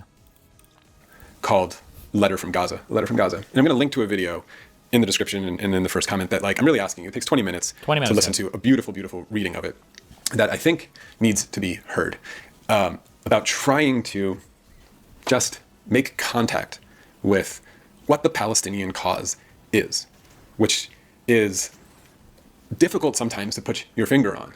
It's a quest for dignity. Obviously. It's a quest for justice being sought for massive injustice. And this piece by Kanafani, I think, really points to it in such a profoundly important way, which doesn't speak directly about maybe the things Coleman wants to talk about, like two-state solution, one-state solution, who gets what, where, reparations. Trying to figure out the politics of justice is incredibly difficult. And of course, where we get into all kinds of factions and arguments and things can fall apart. But that's not the Palestinian cause. The Palestinian cause is something deeper, something more spiritual, as it were, about home and land that's really needs to be made contact with. And I think it's something that a personality, a orientation like Coleman, I hope hasn't lost the ability to fully do, but it's possible they have. But please, before you watch part 2, which we're going to get into more specifics, we start by addressing, I think, some absurd claims like 2005, Israel left Gaza voluntarily. Or we get more into we get into this, I think, insane piece of argumentation that Coleman offers that somehow Israel's deeply ideological and tactical commitment and partnership with the apartheid regime in South Africa somehow has nothing to do or is beside the point with trying to glean the intentions of something like the Zionist project as it has come to be practiced and as people like Kanafani were actively trying to assess in order to combat and defeat. Somehow, he thinks. That's besides the point. But that's in part 2. But before you do it, please, take 20 minutes, and if you don't have a good 20 minutes right now, wait till you have a good, quiet 20 minutes. This deserves it. This piece, A Letter from Gaza by Ghassan Kanafani. Please watch that, and then come back for part 2, where I will let it play out, and then I'll come back with some final thoughts as well. So, thanks. So this is part 2 of my conversation with Coleman Hughes. Picks up right where part 1 left off. Please, again, stick around for the outro where I have quite a few final thoughts. If you start getting too frustrated with him or with me during it, feel free to skip to the end, or just know that I'm probably going to get to what you want me to get to. We ran out of time, even though we went for quite a while. So, yeah, we start by jumping into his claims about Israel voluntarily leaving Gaza in 2005, and then we'll get into his argumentation about somehow the non-relevance of Israel's deep relationship with apartheid South Africa as somehow not revealing of any of their intentions. So enjoy. Yes, so a mix of motivations in any group, and that's how you're trying to sort of analyze this clash. But underlying it all, the living in peace side by side with its neighbors, again, this word neighbors is offensive to history, but living in peace side by side with whatever, I hear you. And there's certainly Palestinians who have sort of shrugged and said, let's do the best we can here. But not all. And I could tell you all the mistakes I think the Palestinians have made over the years in order to get the best they can. But I'll never criticize them for saying that, I'm never going to be like, well, just get over it. Take what you can get, especially when you have such growing hatred and taunting on the other side. That what you didn't talk about was justice, right? Like the famous line of Israelis put down, or if the Palestinians put down their weapons, there would be peace tomorrow, and if the Israelis did, they would all be killed or whatever. This is an unfair balance in every kind of conflict like this, because if you just swap out the word justice, it all falls apart, because then you have to ask, oh yeah, like if the Palestinians put down their weapons, would there be justice?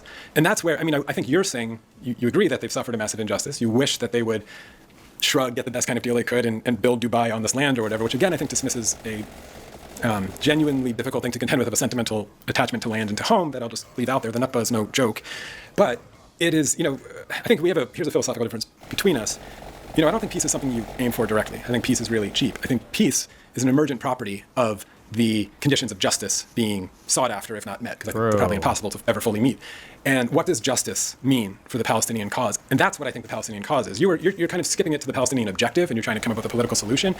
I think throughout their history, and it hasn't been as cohesive as it should be. I'll tell you why. I'll go back to the 70s again, of where I really think they lost their way. But I think the Palestinian cause has been seeking dignity and seeking a satisfaction of an injustice that has been done to them. Now, what that actually looks like on the ground, that's where everyone fights. That's where all the factions break out. That's where, I'll just put it out there, the divide and conquer strategy of Israel or any group that's interested. Wait, real quick. When the Reaper comes, does he always do like 300 damage, or will he do like always enough to one-shot you? Like, could I theoretically have enough max HP to survive him? Expansion or whatever is very easy to play, and they played it very easily. I know you're skipping over that motivation, but that's the Palestinian cause, is seeking dignity. You'll hear a million different answers for it. So when you, in your writing, when you say something like voluntarily Israel left Gaza in 2005, I think it's 333. We all know what you mean. I hope we know what you mean, that they removed, 8,000 or so settlers from Gaza. But it seems to imply that they were, I think Douglas Murray said this or whatever, they granted them some kind of sovereignty and dignity and state in that time. I could give you a list of all of the things that were restricted in that time in Gaza. This was not voluntarily leaving in order to let the Palestinians have some sort of autonomy and sovereignty, right? And again, this goes to the, and the quotes literally. Yes, it was. It was that. Okay, well then hold on. Let me just tell you all the things that were restricted then. Okay, but hold on. I know all the things that this restriction list is dumb. I didn't find this out until much later, but they had it was basically like a white list. So when they talk about the restricted list, they're just talking about like every time they've tried to ship in a thing and it like isn't accepted, and then they're pretending like that particular thing was somehow restricted, but it wasn't. That particular thing was restricted. It just wasn't like whitelisted. Restricted. Name some. It's irrelevant to the point I'm about to make. Everything so was restricted. Hold on. Okay. Hold on. All of those things occurred because Hamas began sending rockets into Israel, trying to kill civilians. And so we said, okay, we're not going to let anything through like that toys. can be used for war. Like A4 paper, like notebooks, shoes. Yeah, I don't know about clothes. every single. Why don't you know these, Coleman? I mean, my question is, you've entered. I know there's a list of 1,000 things, but I know you can't send cement in there because most things are actually multi-purpose, right? Well, there's a lot of things that seem innocent that aren't. Nuts and snacks. We can talk about ginger, that. Jam. Why don't? But what did you think they were trying to do? What did you think they were trying to do with these restrictions? That's a good question. Why don't you tell me what you think they were trying to do with the siege? Collective punishment on Hamas. Hamas ruled Gaza. Okay, yes, that there is a motivation. And it's a mixed motivation. This is fine, right? That there is a motivation within the. It's very clear in Zionism, but within the Zionist project, that it benefits them to be cruel. Insult, deny dignity to, harass whatever their neighbor, arrest them at checkpoints, arbitrary. I mean, been there, seen it, arbitrary detention, all this kind of stuff at the checkpoints, in order to prevent this kind of justice movement that gains the sympathy of the world, not from what really they've done now, which is that they're just getting beaten up so much and gain the sympathy of the world, but that a massive injustice has been done, a la South Africa, right? That would happen to them, and their mirage of the moral high ground would be pierced by this growing. And so keeping the Palestinians angry, divided, unable to gather, unable to even tell their own story, unable to use the word Palestinian, that was literally a policy for a long time, is a way to almost ensure that you won't get that partner in peace, which again, you will only be able to see, Coleman, as a rational strategy if you are able to entertain that is a ascendant motivation in the Zionist cause. And I don't think like that, again, for someone like me. Okay, so do you think, why didn't they do this with Egypt? Because having Egypt as their enemy would have done everything that keeping Egypt as their enemy, as Egypt was their prime and most powerful enemy for 30 years, would have done everything that you allege they're trying to accomplish with the Palestinians as well. The Palestinian issue wasn't a big thing at the time. I don't think they're trying to take over the world. No, I'm not saying. Yeah. I'm not. Wait. So can I try to summarize what I think you're saying? Sure. Yeah. As long as the Palestinians are not, as long as the Palestinians don't have an MLK as their figurehead, as long as they have these scary terrorists like Hamas at their figurehead, the world has some sympathy for Israel that helps them get moral support from the world, financial support from the world, military support for the world, and that justifies their territorial ambitions, which they can always now say are in self-defense, because look at these scary terrorists we have to deal with. So they actually have an incentive to keep the scary terrorists as the figures, and this is why. So my question, if that's a more or less accurate reading of what you're getting at, is why didn't they just do this with Egypt as well, which was a much bigger threat at the time? Why did they just say, no, we've got to keep Egypt as a scary threat, because Egypt was the reason it's actually even more important because America didn't give Israel a dime in the 1948 war. But with successive attacks, finally by like the 60s, the 67 war, the 73 war with Egypt, Egypt was the reason that America started really backing Israel, right? So wouldn't they say on that war though? But go on. Or not 48, sorry, 67. We gave them no material support. Yeah, JFK was really the first to give material support. Yeah, and we didn't give them a dime in the 1948 war. My point is that why wouldn't all the same incentives be 10 times as active when Israel was weaker in the 70s? Why would they say, we got to keep Egypt as an enemy. We've got to get rid of this Sadat guy. He's going to blow up our whole thing. Nasser was great because Nasser was such a threat. He was uniting the whole Arab world against us. We got the Sinai because of his threat. We've got to keep Egypt as a threat. No, they didn't do that. What they said is, really, the moment they realized that Sadat was serious, Sadat came to Knesset, they said, oh my God, we can finally have peace on our border with Egypt. And within 7 years, there's peace. Right. So, okay, so... It's not actually true. Sadat was making overtures to peace before 73. And famously, they rejected all of those, and they didn't believe in it. It wasn't until that Yom Kippur war that they were like, oh shit is serious. We're going to get fucked on our next war. We don't actually figure some shit out. But the piece of it that I think, it wasn't totally off as far as the intentions of some of the maybe hardest expansionists. But no, the idea is that Israel wanted to secure its place in the world, obviously, feeling quite insecure for a variety of reasons. And making themselves anointing themselves into the position of, as RFK calls it, the battleship in the Middle East for America, for the Western financial empire, was the goal. And that's why I was trying to say back when we were talking about Egypt, of like, yeah, once the leader of Egypt was no longer a pan-Arabist or no longer a threat to, I don't know, shut off the oil with OPEC or cut off the ports or whatever, and would sort of fall in line with the Western economic financial money flows, since Henry Kissinger and everyone else, that logic certainly would not have made any sense. The Palestinians were this thorn in that, and still are a thorn in that equation all the time, of course, which is, I think, a huge motivation for them on October 7th. Why are they a thorn in that equation? Well, because they're a moral problem for Israel. And I think everyone knows that, right? They're a moral problem. They're not an asset in the equation for Israel. Why are they an asset in the equation of like there's no oil in Gaza, there's no, I don't think, are there big oil reserves in the West Bank? I don't know. No, so why are they? There's one, it's a little, but. So why would they be in? That's true. I've never heard that before. I mean, I'm not saying it's false. So the argument would go, again, back to Iran, back to Mossadegh, right? The UK, along with the US, couped him, killed a bunch of people, got him out of power. Popularly elected, democratically elected, literally had recognized Israel, though he wasn't thrilled with the project. And it was over, him daring to say that, I think us Iranians and Persians who have sort of been slighted by an imperialist world should exploit the riches of our own oil and sell it on the free market at our own prices that we want to, and renegotiate this insane deal that the British petroleum company, BP, formerly known as something else, negotiated with our corrupt leaders ages ago, et cetera. Well, the West just couldn't have that, right? And so who did we install? I think that's half the story. To be fair, I think that was Britain's main motivation. I think America's main motivation was Cold War. Hyper concerned that he might welcome into communism. He might welcome, so even though he hated communism, so I don't think they have much worry about that. But in either case, you get the Shah in Iran, right? There's a really good. Doesn't matter if he hates communism, okay? Whether or not you want their help, they will show up. Coup 53 that goes through sort of especially the UK's role in the whole thing. The Shah in Iran is a brutal, but he's secular dictator who just so happens to basically open up those ports and the oil flows again to the West. And of course, stewing violently anti-American and anti-imperialist, I think for good reason at that point, takes on a religious tone, and eventually you get the Islamic Republic, and the rest is history. It's kind of the one that got away. And I think everyone kind of obviously remembers it. The argument basically goes that, we have when you use the pentagram thing, you start getting experience for killing it, right? I'm not like deleting experience, right? These dictators who, not democracies, all over these oil-rich countries, who, are keeping at bay the would-be scary jihadist, al-Qaeda, Islamist takeovers or whatever. Osama bin Laden himself would be a good example. And so, we're going to prop up these people. And what's animating a lot of their anger, of course, Israel and the injustice to the Palestinians. I mean, even okay, so that's sort of the argument, sort of the controlled chaos. Yeah, Israel's place fuels the jihadist. It's chance. The argument, what does chance to be clear, is we, America and the West, prop up dictators, and we give them the following deal: we'll give you money, we'll solidify you as a dictator, we'll prop you up, we'll make sure you stay stable as long as you destroy the elements or tamp down the elements in your society that are anti-Israel, that are Islamist, that are, in the closer to our own time, Al-Qaeda, ISIS, anti-American, anti-Western. Well, just we trust that they will do that because, of course, that's in their interest, like the House of Saud. But it's in their interest. But the thing that America's asking for in return is not quite that. It's that the petrodollar system keeps going and the economic flows flow in the direction that we want. Not the petrodollar. It's basically the argument of like Egypt was basically fell in line with that. There's two important counters to your argument. One is on the Iran question in particular. The timeline here, I don't want anyone to be confused, or I don't want to let you get away with this implication without stating it straightly, which is we both agree the reason the U.S. backed the coup in Iran in 1953 had nothing to do with Israel. It had to do with oil, our own oil interests, and the Cold War.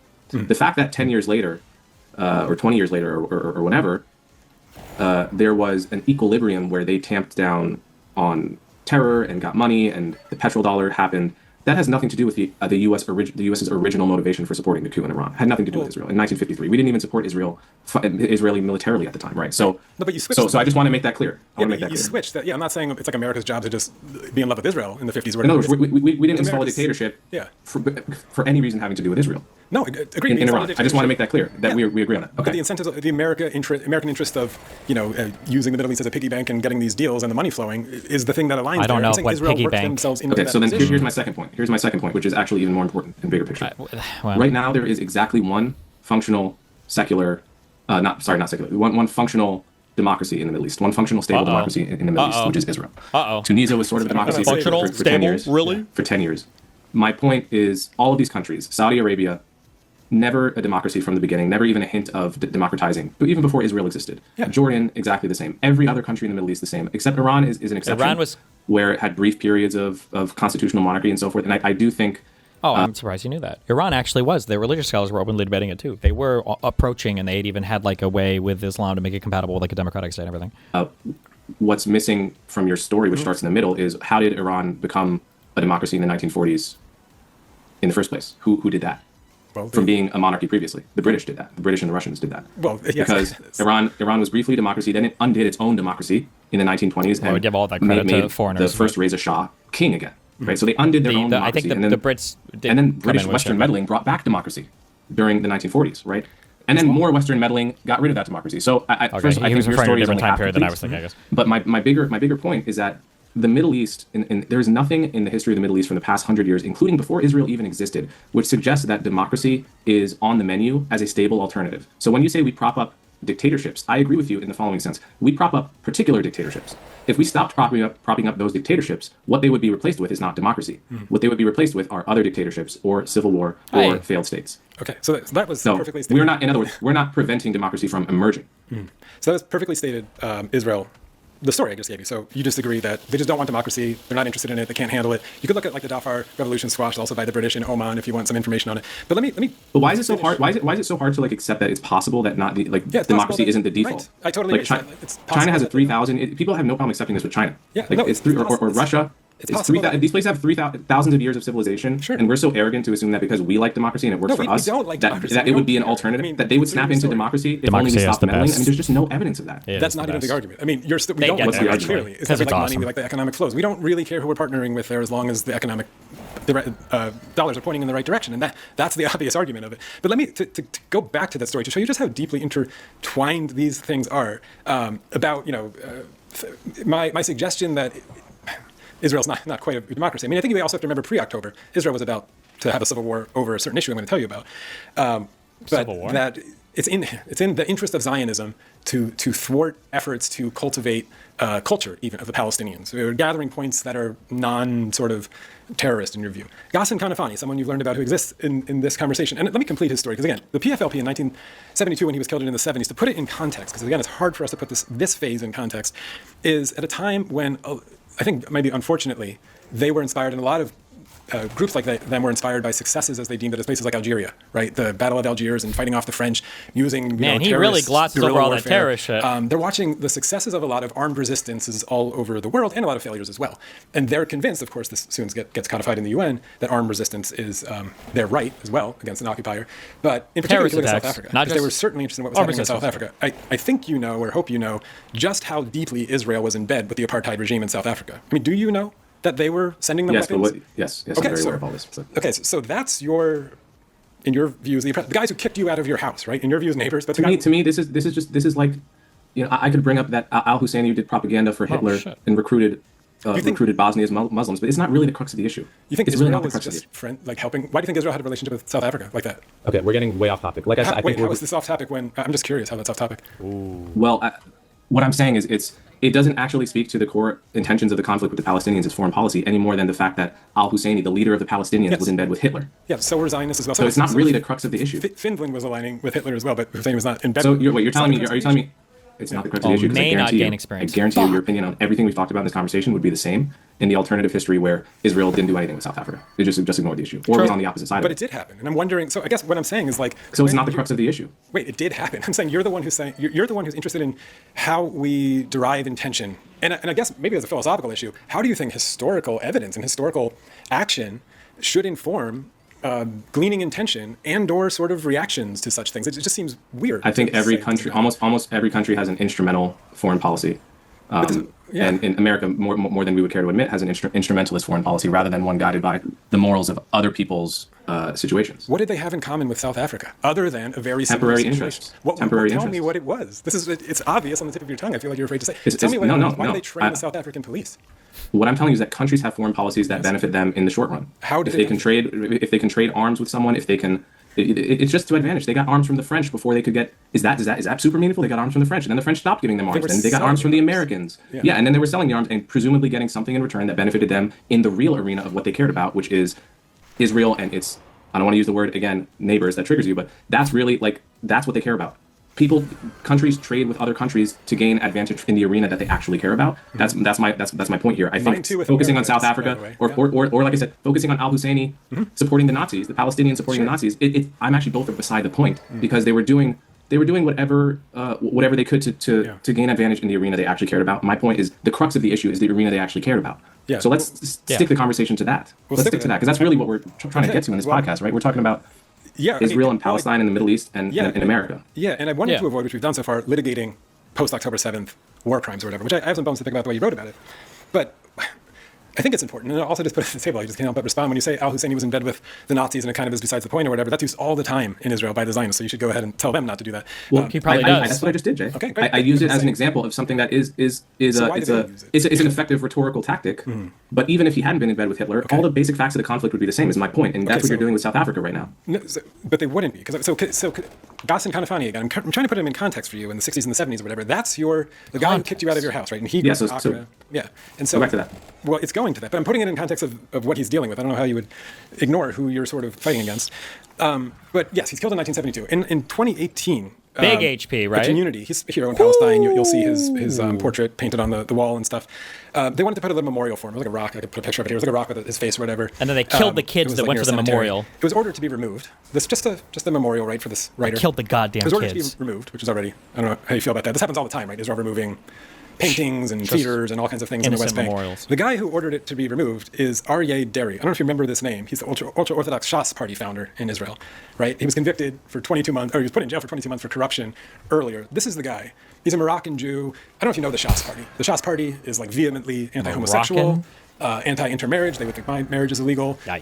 No compromise. They won, I think, 9 seats in the last election. Maybe been higher. For sure. He's the guy who orders this memorial to be removed.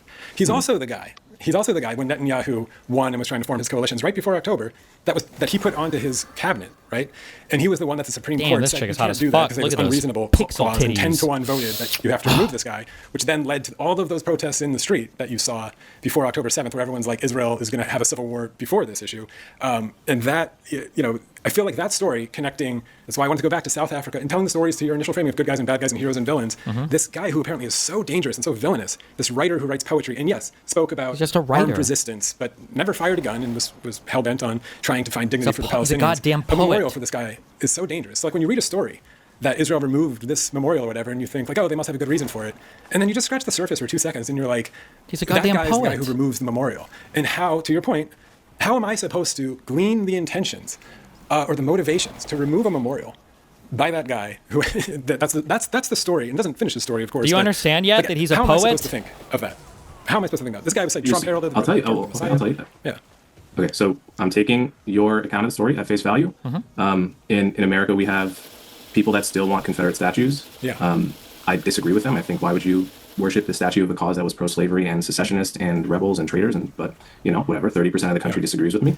Does that represent the whole country? Don't think so. Mm-hmm. In Israel, the story, correct me if I'm wrong, of the facts you just relayed to me is that the Supreme Court, which has Arab, i.e. Palestinian Israelis on it, certainly wasn't true in South Africa that they had black people on the Supreme Court, Mm-hmm. But or in their that they struck it down. Knesset. Yeah. And so I'm supposed to... fighting it, yeah. Correct. Well, and fighting on both sides, to be clear.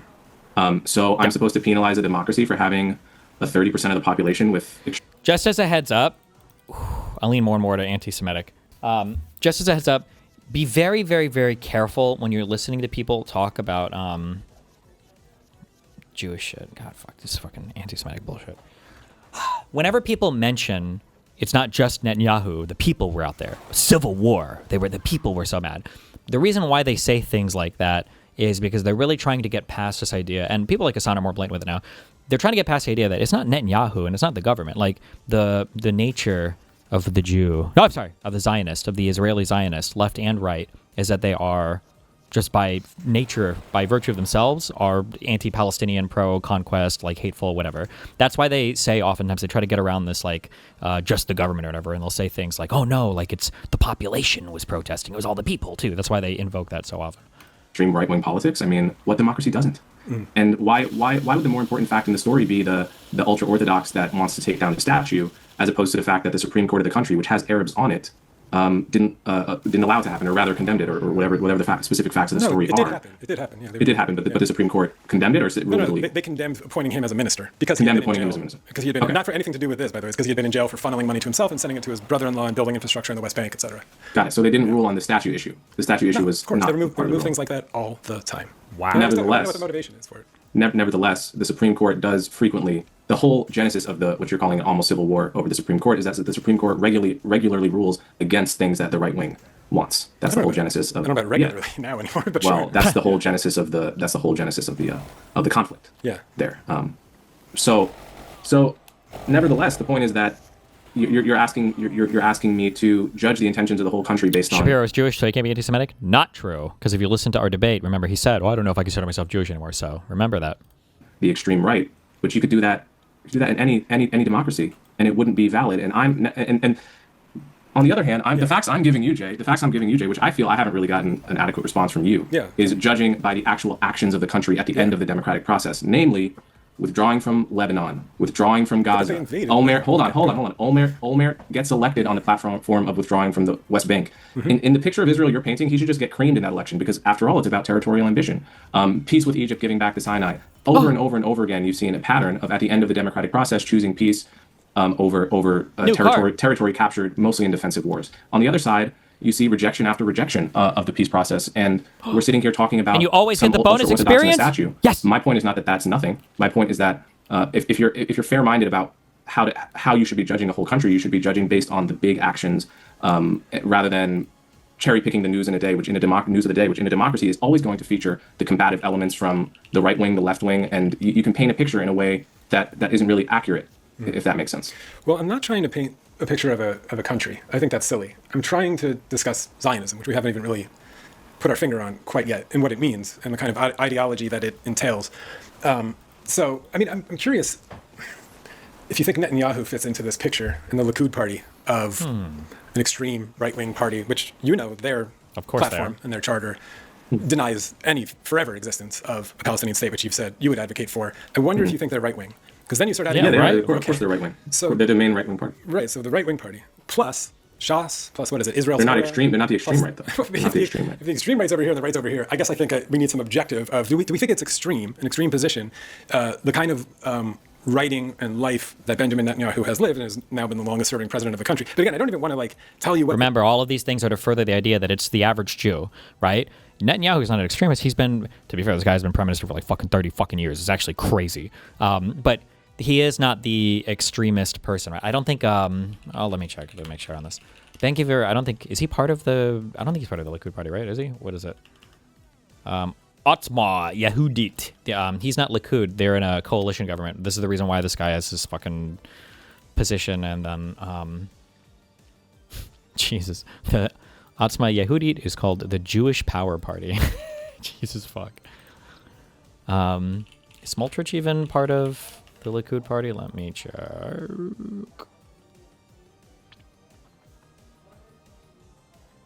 I don't think so. Leader of the Religious Zionist Party. Now, in effect, he's governed, I would argue, kind of far-rightish. At the very least, his coalition caters to the far right in Israel. But,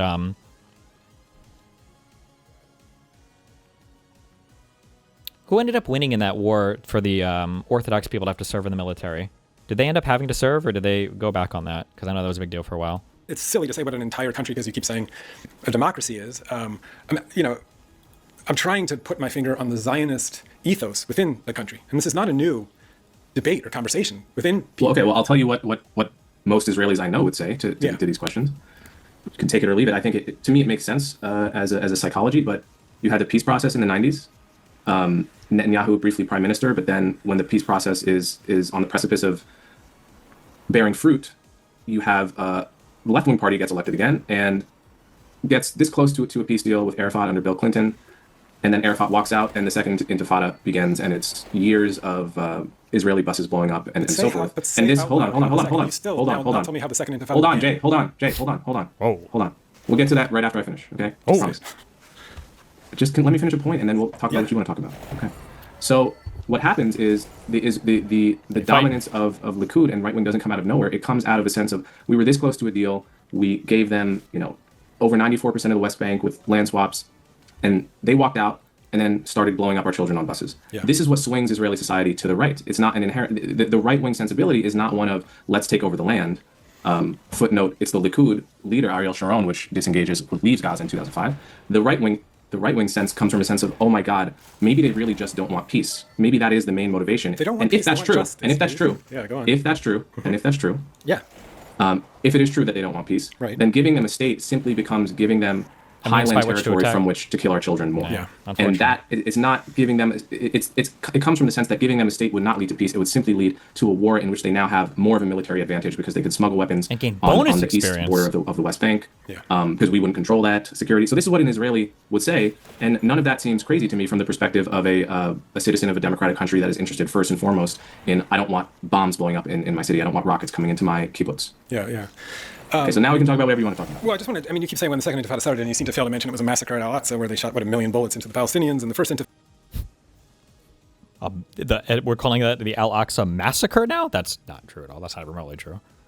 One of the very naive opinions is people will say, this is like the assassination of Franz Ferdinand started World War I, and that was the only thing. People will say, like, oh, the second Intifada started because Sharon arrogantly walked up to Al-Aqsa Mosque or whatever, Al-Aqsa Mosque. It started because of all the grievances of the peace process not working out. The same thing as the fucking October 7th attacks it culminated in that. Intifada was a car crash, but it just seems like you think... It was Ariel Sharon's visit to Al-Aqsa that allegedly started the second Intifada. And then a massacre of Palestinians there. But it was a visit. In the Palestinian telling I've heard... In the visit, maybe you can argue this is the work the camel's back, but that's what everything was headed after the Camp David and the Top of Summit, everything failed. Like, everybody was like, we're fucked again. Yeah, and then a massacre of Palestinians there. I don't know what massacre he's in the Palestinian telling I've heard it's the visit to Al-Aqsa as an insult to the faith, which was the provocation. I mean, but especially when you're talking about Oslo, like I don't think Arafat knew what he was doing either, but you're pretty far down the line of kind of my first question of this trying to understand the villain. Because if we can get to October 7th or whatever in Hamas and what happened since, there's a lot that you wrote about that people like Dave Smith have gone over about starvation and this kind of stuff that is ugly. But I'm still trying to stick on this point of understanding the villain. And it may seem trivial that every time you tell me in so many words the argument that Israel doesn't have a partner in peace, and I offer you, and again, I could give you a million names, I urge you to look them up, instances, you could call them cherry picked, but like I said, pretty soon you've got a wheelbarrow of cherries at your feet, and it seems to point to a motivation of eliminating and killing and deporting and arresting the most moderate factions of this supposed person that you're saying you don't have a partner in peace with, is back to the initial of like understanding that when I said justice, you said a partner in peace and the Palestinians aren't interested in peace, and what does justice and dignity really, really look like? And if that can be achieved, and this takes a level of courage, if that can be achieved, peace tends to emerge. It doesn't always, of course, there will be people who are filled with a kind of righteous vengeance that will blow things up even after something like genuine dignity is sought. But it's never been offered or allowed or sought by Israel and towards the Palestinians. But I just want to put, this might seem, again, you're thinking beside the point, but origin stories are really important with this thing. Can we go to the justice thing? Because I think there's something really interesting there that I want you to flesh out exactly what you mean, because you said it a few times. I think I know what you're getting at, but I want actually you to say really what you mean here. So are you saying that justice for the Palestinians looks like getting the land back, some package of things, and then once that were achieved, the terrorism would stop, and because there would be a psychological transformation. Yeah, and I'll tell you, I think not just there, I think a massive wave, and this is something Peter Beinart has written about, would emerge. And I don't want to be too flowery with it. And I don't know exactly what it looks like, honestly. And I don't know if it's achievable. This is kind of the human condition. Maybe it's all a meme. And I could tell you, the theory of unjust riches and when the window is closed and all these things and the pursuit of justice. But yes, and I think I just need to put this on the table a little bit too, because I've tried to shove Zionism into the conversation as distinct from Israel. Israel is the, as we're seeing it, I would argue, is the product of Zionism. But yes, there's elements of democracy where it's morphing and it's hard to get your hand around it, and it allows you to wiggle out of a lot of the conversations about motivations, because in democracies they're always changing and fringe, etc. But when people want to say, like from the very beginning, and maybe you'll just think this is ancient history, but when people want to put out that Zionism is about a peaceful place for the Jews to live in the world or whatever, history really pushes back on that quite a bit, and the Palestinians have firsthand experience with it. Like I guess I'm asking you to also try to entertain or digest not just mine, but the Palestinian distrust that they don't have a partner in peace, no matter what you say, no matter all of the voices who are saying they want peace in Israel. They don't seem to hear that they have a genuine partner in peace or dignity as well. Certainly not dignity. I mean, of course, when you're kicked out of your home. I mean, from the very beginning, and people have tried to be fast and loose with this Zionism thing, again, from this lovely old book from Balfour. He was a colonist, right? It was a colonizing project.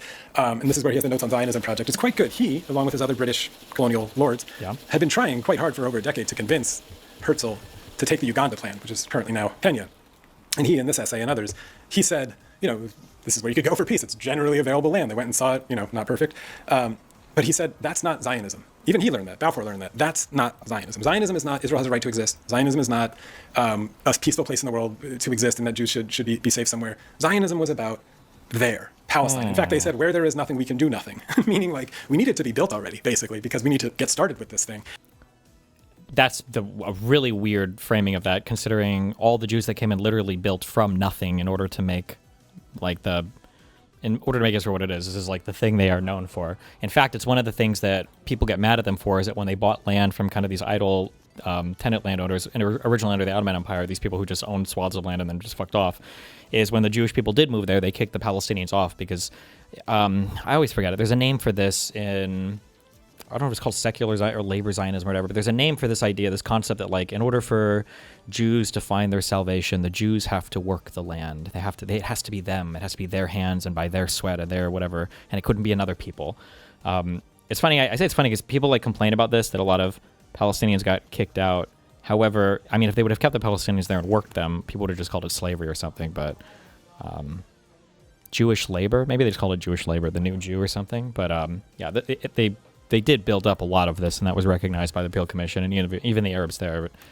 To exist and that Jews should be safe somewhere. Zionism was about there, Palestine. In fact, they said, where there is nothing, we can do nothing. Meaning like we need it to be built already, basically, because we need to get started with this thing. Right. And so from the very beginning of the collaboration with the British, the stories of distrust that the Zionists, let alone peace-loving communist Jews who were coming and leftists, whatever, which there was plenty, that the Zionist faction had no interest in coexistence and had been a threat for decades, right? This is now long before the Mufti and Nazism and everything else. And so I just need to keep putting this out there of like, what can I give you to help entertain, that you can entertain that the Palestinians have massive reasons for distrust. When you want to just put up a memorial for a writer who wrote beautifully about liberation, not violent stuff, and it was a poet. Yes, involved in PFLP. Remember the poet and these guys, this crazy guy from the other side, removes it from you. Or Ben Gvir and settlements expanding. Okay. Doesn't it give you pause to be like, you know what? I don't trust these guys. Right? Don't trust them. Okay, I'll get to the trust issue in a minute, but I want to, if you're okay, just go back to the points you were making just like 3 minutes ago. To the question of justice and would there be a transformation in Palestinian attitudes if only they received what really felt like justice for the Nakba and all that. So I want to start there, and then we'll come back to the trust issue. So obviously, I none of us know what would happen if Israelis for some reason woke up and said, okay, one state solution, it'll be a Palestinian majority, it'll be a democracy, and everybody be figure happy. out a fair solution to the problem of refugees and displacement, and they just went full. Obviously, this would never happen. I think it will, but go on. Yeah. So, what do you mean by that? I'm trying to imagine actually putting myself in the psychology of an Israeli citizen. You're born in this country. It's the only country you think you're ever going to live in. You have a family. You go into bomb shelters every few days, depending on where you live in the country. You probably served in the IDF. You probably have a friend who died fighting. Your kids are going to serve in the IDF. You have every friend human who died instinct fighting. of self-preservation. Maybe friend of a friend. You live in a region of the world, maybe in just the most recent where there war, is but literally not a single example of a stable, successful democracy. Literally not one, right? And you're asking me now to bet the entire farm, i.e., bet potentially the life of me and my family, but certainly, in the best case, our well-being. That if we give them everything they're asking for, that it won't turn into the exact story of Lebanon, Syria, Yemen, Gaza, any number of other Libya, any other countries in the Middle East that are liable to drop into slaughter at the drop of a hat. You're asking me on faith. You got to do better than to basically say something you just that's have to never believe, happened because that's what he kept saying to me. Well, for really more than a period of they have to be brave. Maximum 10 years.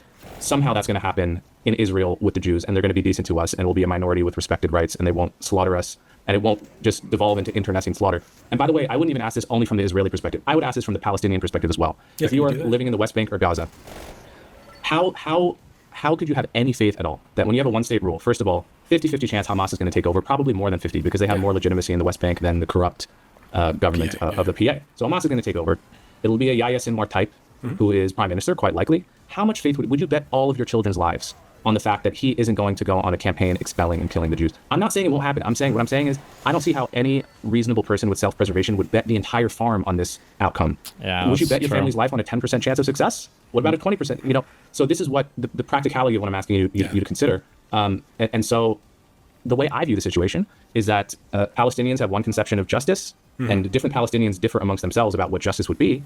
But the last thing I want to say about this is that Martin Luther King made a very, very big point of this particular issue, which I think is one of the reasons he was so successful. Southerners were constantly worried if we give African Americans the right to vote, it's going to turn into basically a failed state, slaughter of whites, slaughter of blacks, civil war within the South. And Martin Luther King, over and over again, he knew he had no intention of this. He knew that most black people he knew had no intention of doing this. If they just wanted to vote and not sit on the back of the bus. But he made a point over and over again to his own followers that they'll interpret our means as our ends. And so if we're absolutely committed to nonviolent means, that's the only way in the long run that will convince them that our ends are also nonviolent. And this is where I understand your point about Palestinian trust. I don't think I would, because from a Palestinian perspective, you see, okay, some of them, they say they want peace, but when the prime minister who shakes Arafat's hand for the first time gets killed, well, maybe they don't want peace, or maybe the faction that doesn't want peace is too strong, and they're not going to mean peace. And maybe the fact that they're still expanding settlements even through the whole peace process, maybe. So there's no shortage of reasons on the Palestinian side why you can point to why they don't trust each other. So then the question is, then what do we do? Right. No, I mean, this is why there needs to be a slow buildup of trust on both sides, which is easy to say, almost impossible to accomplish. But that doesn't mean it can never come back. I mean history is long. But you and I have very different opinions here, because to me, the only long-run solution, and it would have to be long-run at this time, would be a buildup of trust to a two-state solution. So, but you seem to hold out one-state hopes. I want you to respond, Jay. I want you to respond just directly to what the perspective I just gave you of someone living in Israel with their family, seeing that there's not a single country in the Middle East that has a one-state, multi-ethnic situation that doesn't devolve into civil war. How can they bet their entire family's lives on this transformation in Palestinian consciousness? Well, I interviewed someone who did it, right? Miko Peled, whose niece was killed in an attack by a Palestinian. And his sister's response was exactly that, of like, what have we done? We have to change. And you might think that that's a rare personality, because I agree. Listen, you laid out, I have Robert Fisk's book behind me here, who was very, very sympathetic to the Palestinian cause. But the chapters on the Great War for Civilization, is that what it's called? Yeah, the Great War for Civilization is really depressing, because it ends with a picture of just the hatred descending. This was well before October 7th, it was years ago. The hatred descending to such fierce levels that he couldn't see a path. But I do. So no, I am with you. I'm with you that it is quite dark, and that there's very, very little trust involved or left at this point, and how to build it back is a political question. I think, if you're asking my prediction, I think Israel will implode, because it is, and maybe because it has democratic elements. We could argue about that. And in that chaos, maybe South Africa style, we'll see, or West Berlin style, who knows, we'll see progress in that regard. But the piece of that asymmetry, you talk a lot about the power asymmetry and what you think that reveals about the intentions. And I think the winning argument against that is the one that you just still haven't contended with, of like, of course, Israel's aware of its power imbalance. And the fact that they haven't wiped out all the Palestinians doesn't really prove anything other than they're aware of global politics and their position in the world and not wanting to go too far. Maybe they've gone so far. Oh my God, is he going to do the silent genocide meme? But that... the silent genocide meme. To build that trust, I guess my argument still is that Israel has done consistently, I keep saying Israel, Zionism, has done everything it can, with so many examples that I could just send you a million after this, to work on eliminating the elements that would not just garner support globally, which is, I think, the mistake of the 70s and the guy I keep mentioning, Ghassan Kanafani, but actually be able to bring the Palestinians together in a justice movement that always do have some elements of violence or threats of violence, like South Africa that we mentioned, that Israel has consistently thwarted that at every step. And that is in their interest when you accept the motivation that is difficult for an essentialist to do, to be like, oh, these people actually just maybe are enraptured I'm with not an biblical essentialist, ideas. Jay. I'm not an essentialist. So how come none of the evidence that I could give you that the Zionists have? I don't take it as a given that that every culture is default democratic. I don't know why that makes me an essentialist. That's not. No, I'm talking about Israel now. I'm talking about the Zionists. That the Zionists have motivations that maybe are nefarious or irrational or whatever, that are literally inflame to make sure the conditions are better for the ascendance of irrational, unsympathetic terror from the people who are on the land or in their way of whatever motivations that they're trying to, whether that's getting the land for biblical reasons. Okay, I feel like we're going back to topics we've covered a lot in circles. Yeah, but you don't seem to tell me what I can tell you. I asked you a straightforward question. What was it? Well, I think you gave an answer about meeting a guy who changed his mind. I don't think that's... how they could have trust. Yeah, I mean, it's No. What probability would you assign if Israel accepted a one-state solution where the Palestinian majority, what probability would you assign to that state being a functional, stable democracy where their minority... This is my big question that they never, ever have an answer for. To become nobody contends with this question. Civil war like almost every other country in the world. And even if you do get them to answer this question, the next question is, okay, let's say you say 50%. If something bad starts to happen to the Jews, do they have a reason to believe that the international community, who forced them now to accept a state that they said could get completely fucked, now becomes fucked? What are the chances of the international community coming in to save the Jewish people now as part of that one state? Like this is this is why I said the one-state solution for us. If you're talking to somebody who really wants a solution to the problem, this is a non-starter. This is probably one of the goofiest positions an individual could ever hold. Like, it's goofy. This is beyond goofy. Has been in the past 30 years. What probability would you assign to it, roughly? Over 50, and maybe you think that's crazy or high. Yeah, and over 50 to the good outcome. You're saying? Yeah. Even if it's to the good outcome, over 50. So we're gonna throw away. It's cringe, whatever. Get mad, but like it is the most stable democratic country in the Middle East. You're gonna throw away that for over 50% chance that a stable state will emerge. That's a non-starter. That's just not serious. Nobody in the history of the world, I would be shocked if there was a single example in all of historical memory, 10,000 years, of a society that had a well-established functioning state with a functioning economy, world, like everybody recognizes all this shit, right? And then that country's like, let's just fucking take a 50-50 gamble voluntarily. Now, obviously empires have fallen and got conquered, but they're just like voluntarily, yeah, fuck it, let's just dissolve our state and see what the fuck happens. It's just crazy. 55. I don't know. Like, okay, I want to see. Even if he says 55, even if he says 50, even if he says 90%, that's a crazy chance. Crazy, I guess, the people who haven't sort of looked at it. But it's because this particular issue is a major variable and factor in why a lot of those other stories. Because the other side of this, when we say 55% of it being a functional democracy in a one state, keep in mind that the 45% you're talking about is genocide for the Jews. Now in their own house. Damn. Now you're really fucked. Damn. Fell into massive sectarian violence. Israel, and let's just say Western imperialism, because that's how they used to see this, and it was before 1967 when it sort of got meshed with anti-Semitism. Western imperialism in the Middle East, with Israel as its outlet, as its lever, is the thing that is a huge factor for why so many of the things that you've just said have become disasters, and you have elites who rise to power and work with the West and then get killed and blah, blah, blah. I mean, this issue is such a big issue. It feels like maybe we're so tired of talking about it as a species, but it's such a big issue. It's such a big issue. And that's bigger than the Palestinian injustice. It's kind of the whole story of what happened there, but absolutely the injustice to the Palestinians. So that's why I'm giving it a higher degree. And again, I'm sort of echoing Peter Beinart here. I hear you. I would disagree for the following reason. I think that the Middle East, most parts of the Middle East that don't have a firm dictatorship and have multiple sects, by default fall into sectarian violence. And this has nothing to do with Israel. Christians and Muslims were at each other's throats in Lebanon in the 1800s. Slaughter on both sides. Obviously, the fact that the entire region is so disproportionately Muslim, having been Christian in the past, is part of a legacy of lack of toleration. Because places just don't become homogenous for no reason, right? And the places that aren't homogenous, you see Shia and Sunni slaughtering each other in Iraq in a way that has nothing to do with Israel. And so when you see Lebanon and you see Syria and you see Yemen and you see Libya over and over again in our lifetimes, this is a place in the world that descends into sectarian violence. That is not Jews versus others. That is not that America or Israel might end up supporting one side, but it's not instigating these conflicts. And the only places where you don't see this are places that have been authoritarian monarchies like Saudi Arabia since the 1920s, or Jordan, right? Not a hint of democracy, because democracy would bring instability, or at least it could. To look at all of that data and say, for some reason, this is the one that's going to go right, is to me crazy. And it's not only crazy, it's something I think you and I, if we were in the position to bet our lives on it, would never, and the lives of our families and so forth. So that to me is the crux of how I think differently about it. I don't think there's anything essentialist about it. I just think that it's realistically looking at the data of the Middle East in the past 100 years. Yeah, I mean, but you keep missing the point on essentialism, which is your assessment of the Zionist project. I mean, I don't know how much good it is to talk about at this point. You've avoided it for an hour and a half. No, I'm happy to talk about it, Jay. I haven't. If you bring up 3 points in one monologue, I want to pick out one. I'm not avoiding it at all. I'm happy to talk about it. So, in your writing, I think you said something like, maybe you think the cutting off the humanitarian aid in Gaza was a tactical mistake because it was to get back the hostages or something like that. Or to put pressure on Hamas to release to the hostages. Right.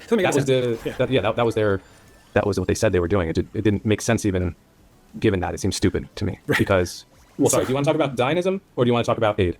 Do you want to talk about like the history? Because I don't want to be accused of dodging again. I'm not trying to give you I was trying to give an example of how, and you displayed it, of how I give you something like an intentional starvation policy and you jump over the motivation that they possibly could just want to starve Palestinians to get them out or put pressure on them or spark sort of righteous vengeance and then return fire. Okay, so let's talk about starvation. Let's talk about starvation. But I thought you wanted to talk about early Zionism. I didn't do anything. I thought you wanted to talk about early Zionism. We'll talk about starvation in the present. But don't accuse me of dodging anything, because I'm going where you take me. No, I took you to starvation. I took you to starvation. You said it didn't make any sense. You were jumping something that didn't make sense. I said the Israeli leadership decision didn't make any sense. Okay. I wasn't talking about you. No, I know. So, okay, why didn't it make... Okay, go. Yeah, just respond to it. Okay, so what would they... Keep in mind here that Josh, was that his name? No, not Jay. Sorry, Jay. Keep in mind here that Jay's only fighting at like 10% power, because remember, he could crush him at any time, but he's not trying to crush him. Remember that from the intro, okay? He could crush him, but he's not. When they started the siege in March, was that there's such an excess of food already in Gaza that they'll be able to survive if we cut off food now. But at the same time, they said this lack of food will pressure Hamas into giving up the hostages. And those two things didn't make sense at the same time, because either Hamas fighters in the tunnels will feel the hunger because there's not enough stockpiles of food in Gaza, i.e. they'll be pressured, or they have enough stockpiles to sit out a siege, in which case they won't feel any pressure. So it didn't make any sense. As for your allegation that the starvation of the population is a motive, I'm not sure how that makes sense of the first year, 18 months of enormous amounts of food going into Gaza, nor the resumption of food aid. If they wanted to starve the population, they would starve the population. Instead, they've probably given more food to an enemy population than in any war in the history of the world. This motherfucker. Is that not true? No, but the motivation is wait. What war? What's an example of a war? You might be right. Yeah, I think even the Nazis were delivering food aid. I don't have one off the top of my tongue.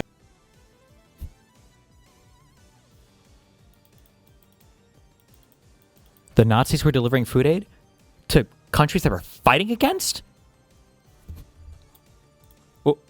What?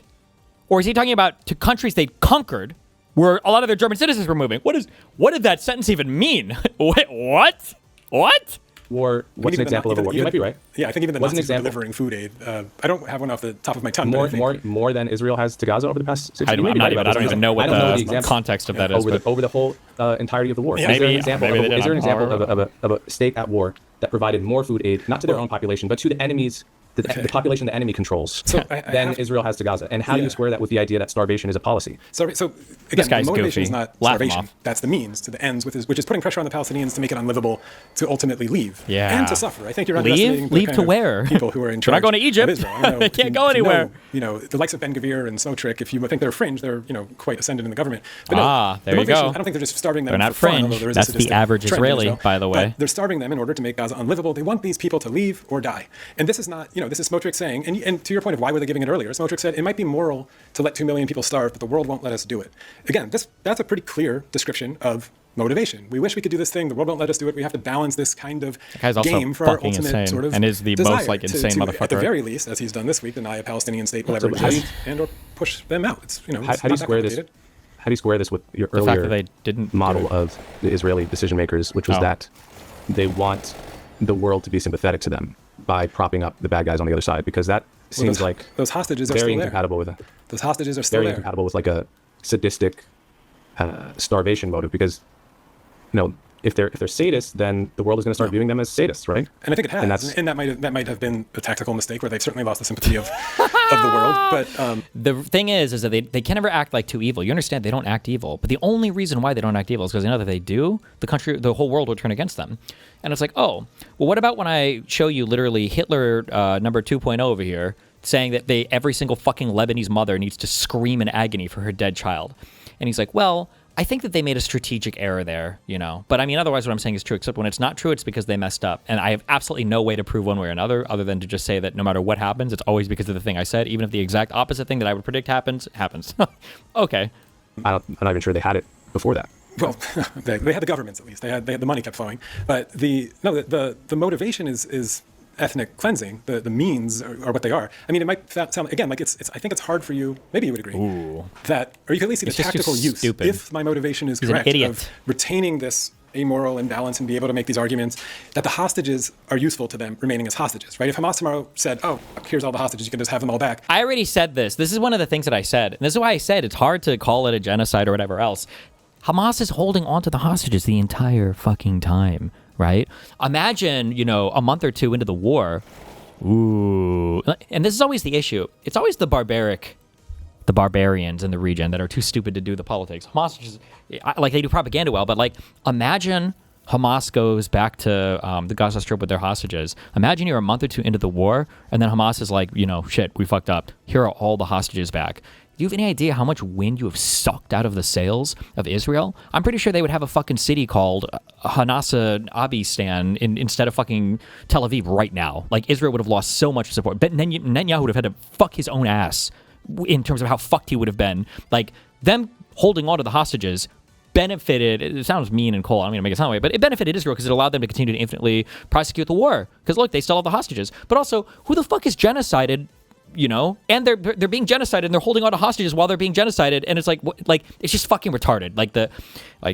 That I think that would have brutally fucked Israel if they would have released those hostages, but they didn't. They held on to those motherfuckers as long as they could. Hostages are useful to them remaining as hostages, right? If Hamas tomorrow said, "Oh, here's all the hostages, you can just have them all back," Israel says the war will end tomorrow. Maybe Hamas should do it and call their bluff. If I'm right, being like, "Here, see if the world ends." But they don't. The Arabs don't do that. There was a similar meme here. I think it was in 1952.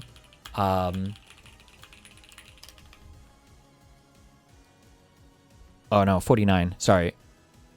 I think as a part of this, Israel offered to take the Gaza Strip from Egypt, and they would have made citizens, I think 100,000 Palestinians. I think but they only put that offer out because I think they knew that the Arabs would never accept it. But if the Arabs would have called their bluff on this, it would have been really bad. Fuck. Let me find this number. I want to make sure I'm not super bullshitting. On May 20th, Israeli delegate Walter Ayton put forward David Ben-Gurion's proposal to annex Egypt-controlled Gaza. Israel accepted all of its inhabitants and refugees. Some 230, it was even more, 300,000. 230,000 refugees would have been part of the Nakba too, right? As citizens of Israel, provided the international community would pay for refugee resettlement. Israel threatened to abstain from offering proposals concerning the number of refugees it would accept in the event the Gaza area were not incorporated into Israel. The Gaza annexation proposal, also called the Gaza Plan, was done to make a really constructive, large-scale contribution to the refugee problem, according to a letter dated May 29, 1949. Israel had, however, failed to stipulate under what conditions refugees could return, and Egypt was afraid they would be dropped in the desert area of the Negev. And then this was the 100,000 refugees offer. And then they went back and forth on this, but this was a thing. This was a thing that the Arabs could have pushed, but they absolutely didn't. But keep in mind, from the Arab perspective at this point, Arabs are like these proud warrior people, and the Jews are like these weak fucking losers who have just moved in. The Arabs assumed that, given a decade or two, they would basically kill and move all these Jews out anyway. So I don't think they were ever in any mental position to accept anything here. But if they would have, it would have been awkward for Israel there. Have them all back. Israel says the war will end tomorrow. Maybe Hamas should do it and call their bluff, if I'm right, being like, here, see if the world ends. But of course, I think at least a decent percentage of Israeli leadership, you could say, or Israeli society, but Zionism certainly, enjoys having the ability to say they took hostages. They still have the hostages. We're just. But then why didn't Hamas give them back? In the name of it, blowing up why did Hamas keep them? Why did Hamas keep them? The destruction of Gaza. But then why did Hamas keep them? Hostages back, right? I disagree with this. I think that Israeli society is divided. There's two war aims: to degrade and destroy Hamas, and to get the hostages back. And those war aims are direct. I don't know what's funny about that. Those war aims are directly. Those are directly in contradiction to each other.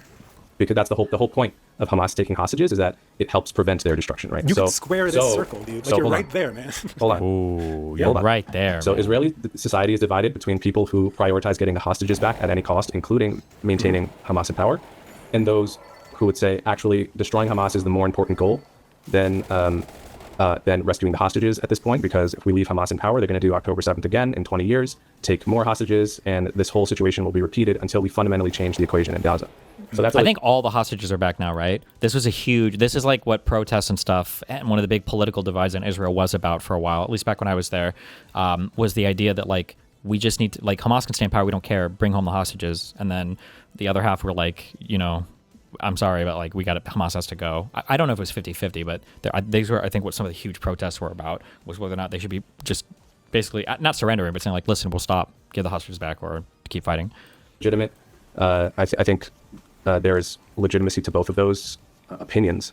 I don't know any Israeli who, you might think maybe perhaps Netanyahu has his own cynical calculations, which is why the majority of Israelis don't like him. But in terms of the Israeli public, none of them enjoy the fact that the hostages are still in Gaza. They all want the hostages home. It's just a matter of whether they are willing to pay the cost of that in the long run. And I don't think they enjoy having the hostages there. So I think it kills them. I think it kills them. So the Penn State poll that said 82% of Israelis are in favor of ethnic cleansing, you dismiss it? What does that mean? God, I hate the term ethnic cleansing. 82% of Israelis are in favor of ethnic cleansing.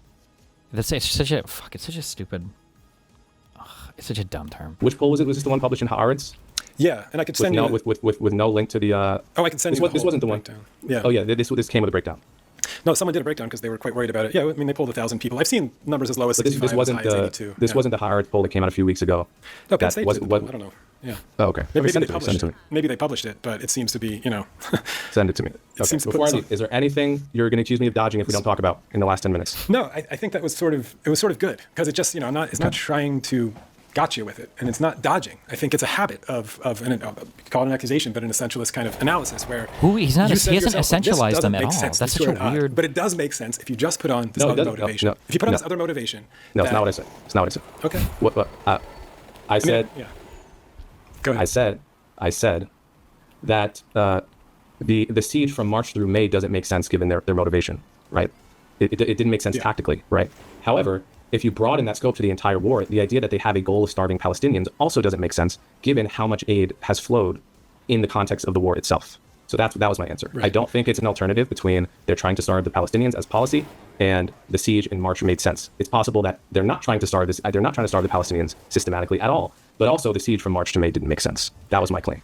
I mean, they were on, as you know, famously a calorie diet. The starvation diet used to just be a calorie diet before that, so I don't know. So I guess the point is that you take Israel's stated war aims, the two that you mentioned, and the reason I laughed, I wasn't trying to be funny, is that, like, again, for anyone, and I'm not trying, it's difficult because there is so much history here, and I think it was unsuccessful to show you of, like, why I laughed. Just that. It was unsuccessful to show you being like, dude, of course there's other motivations here. Fucking Using idiot. your own words, look at what they do, look at what they've said, look at how they've behaved in their whole existence. I mean, you hand-waving away their intimate relationship with South Africa has just like a bunch of countries doing stuff. He really hangs his hat on that South Africa thing, I'll send you a list of all of them.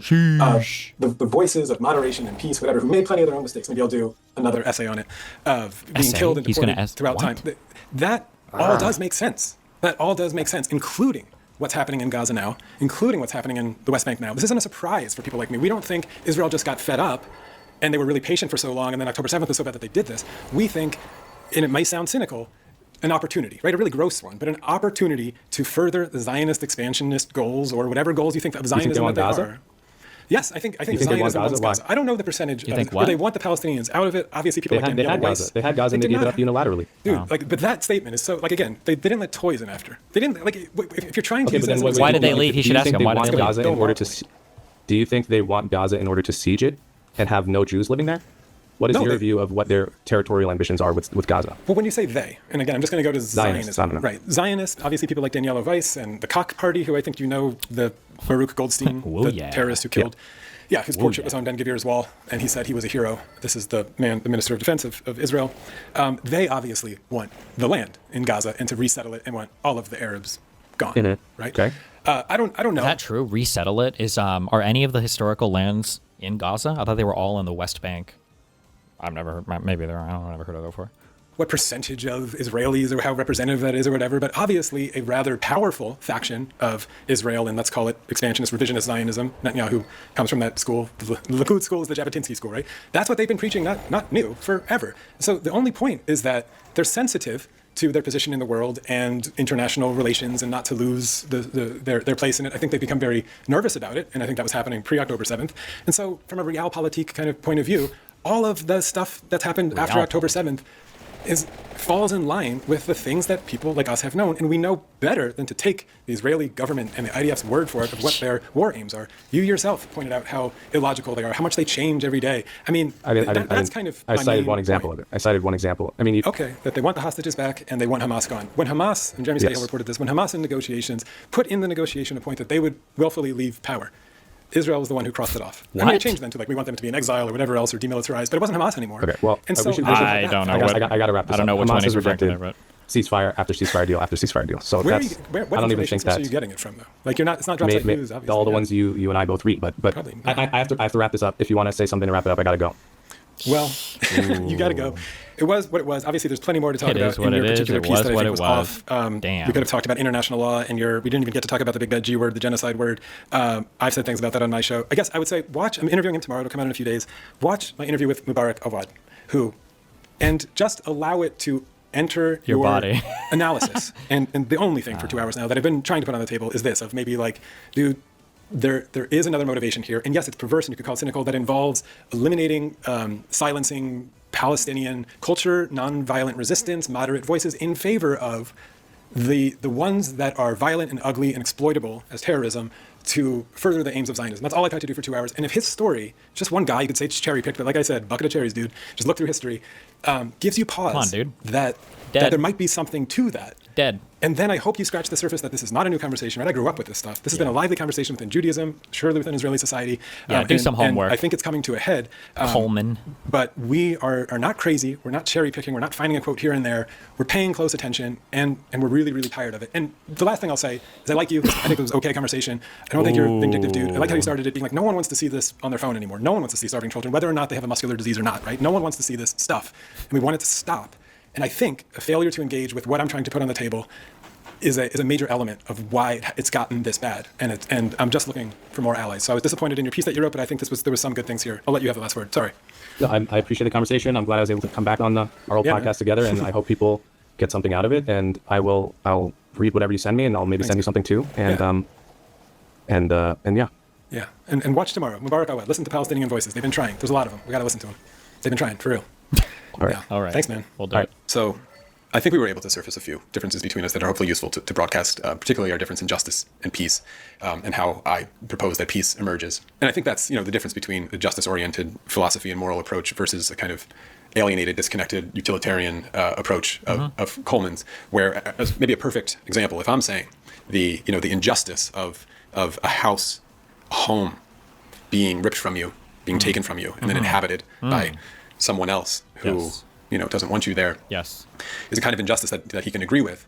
But then I say, okay, well, here's a solution. Let's just 3D scan the entire thing, rock by rock and piece by piece and shelf by shelf and toy by toy and shoe by shoe. And then we'll just rebuild it with a perfect 3D printer, over there in Syria or something, and you can live in it. Problem solved.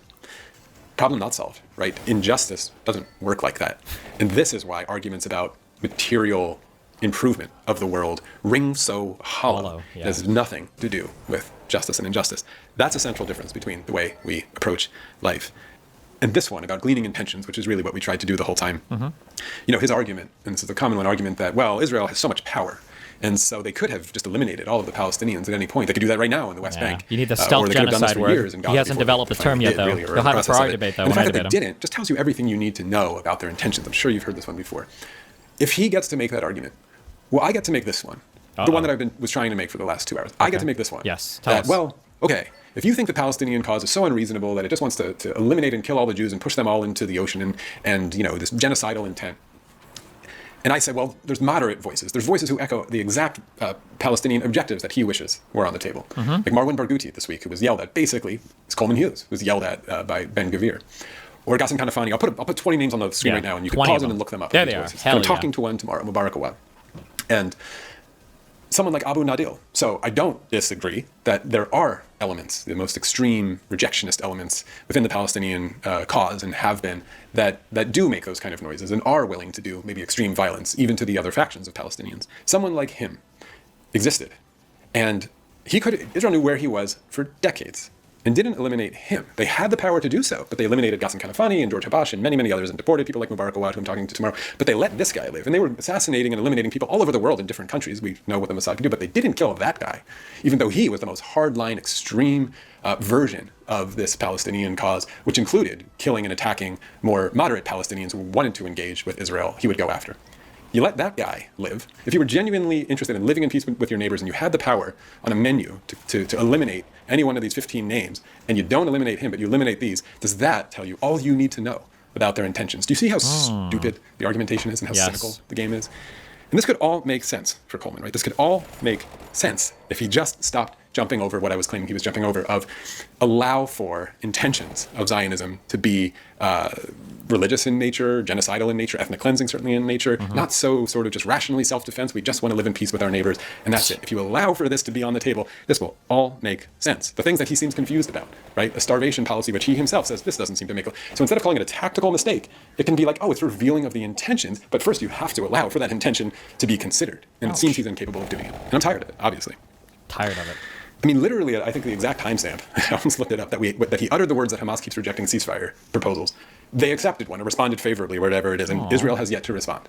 What am I supposed to do with this? What am I supposed to do with an interlocutor who can't accept reality, who says that kind of stuff? What am I supposed to do with that information? You can't. Which is why I asked him, I'm like, where are you getting your information? Dude, it literally was the moment you said it, they did the opposite. And then just on the South Africa point, since I think that was astonishing, maybe he doesn't know the deep ties that Israel and South African apartheid regime had. You know, 1976, John Vorster, that's the South African prime minister, former Nazi sympathizer, an intern pro-fascist during World War II, was warmly welcomed in Jerusalem. He met Yitzhak Rabin, hosted by Shimon Peres at a state banquet. He even laid a wreath at Yad Vashem. Arms and military cooperation. Israel was giving, I have a list here, Gabriel missiles, UAV technology, radar systems, upgraded their French-made Mirage fighters, etc., giving training to South African police officers who were gunning down Bantu Africans in Soweto.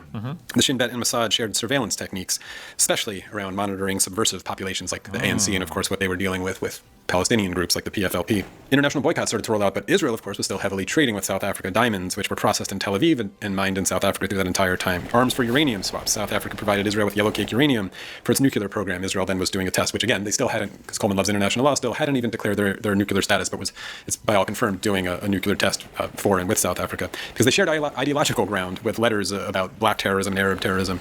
But as he says, the states are instrumental, and they'll just kind of take money where they can get it. So Israel at that time was not exactly a pariah state.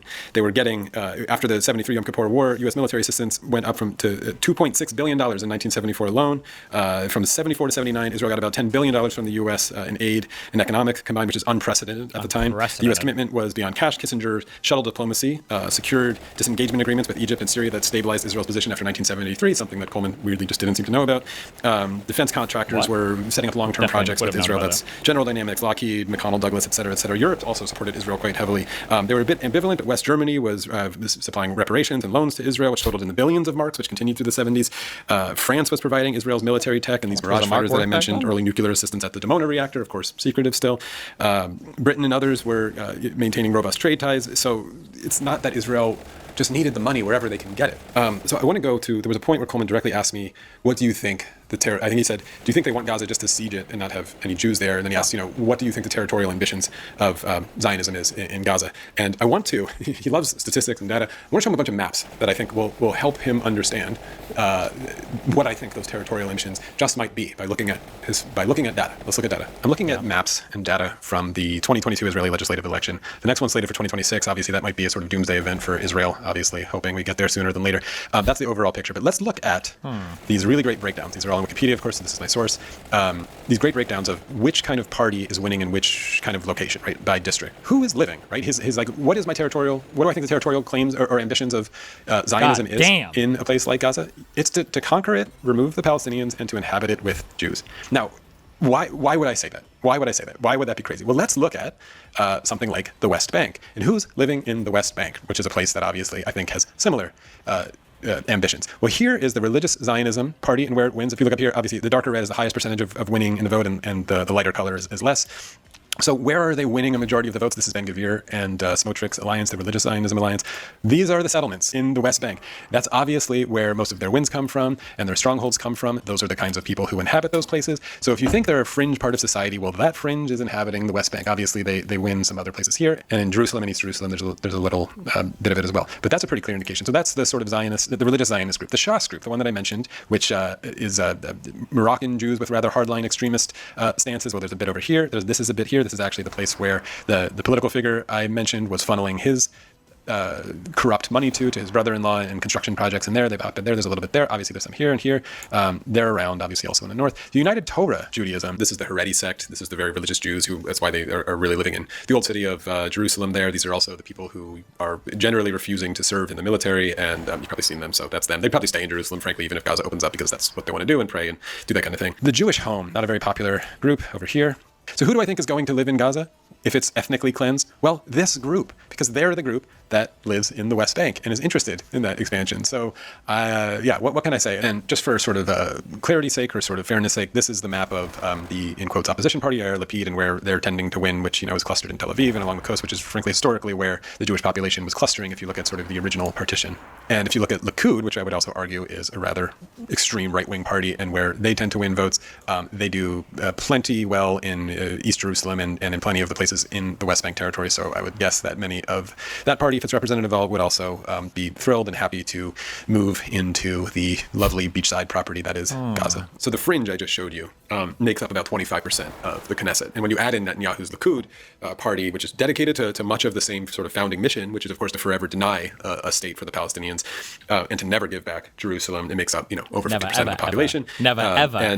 This entire thing really kind of can't be analogized to something like America. There's this habit, Coleman certainly has it in his piece, he talks about fringes like AOC and Marjorie Taylor Greene, and tries to sort of, I think there's this habit of analogizing like flawed American democracy to something like Israel and Zionism. And I think you can appreciate that it's a very unique situation. Zionism is a quite unique, particular kind of project in the world, and analogizing in that way really falls apart, which is, I hope that, also pulls the rug out from under that sort of analysis of gleaning intentions by doing something like that. It's just not a way to evaluate intentions of something like Zionism and its grip on Israeli actions and shaping the motivations of the entire state of Israel. It's just a really unique situation. And then also I have to just bring up the starvation thing, because of course it came up in the conversation that, I think the starvation is a means to an end of the ethnic cleansing to be vindictive, of course, but to make this uncomfortable and want people to leave Gaza, as much as they can. But I wanted to think, in Coleman's original piece, which we didn't get to, the point he was pointing out this photo that I think everyone has seen going around, that the kid actually has a precondition and his sibling wasn't starving, and this somehow kind of, he's using this to prove the point that the information pipeline is just really polluted and biased against Israel, and you kind of can't trust any of it really.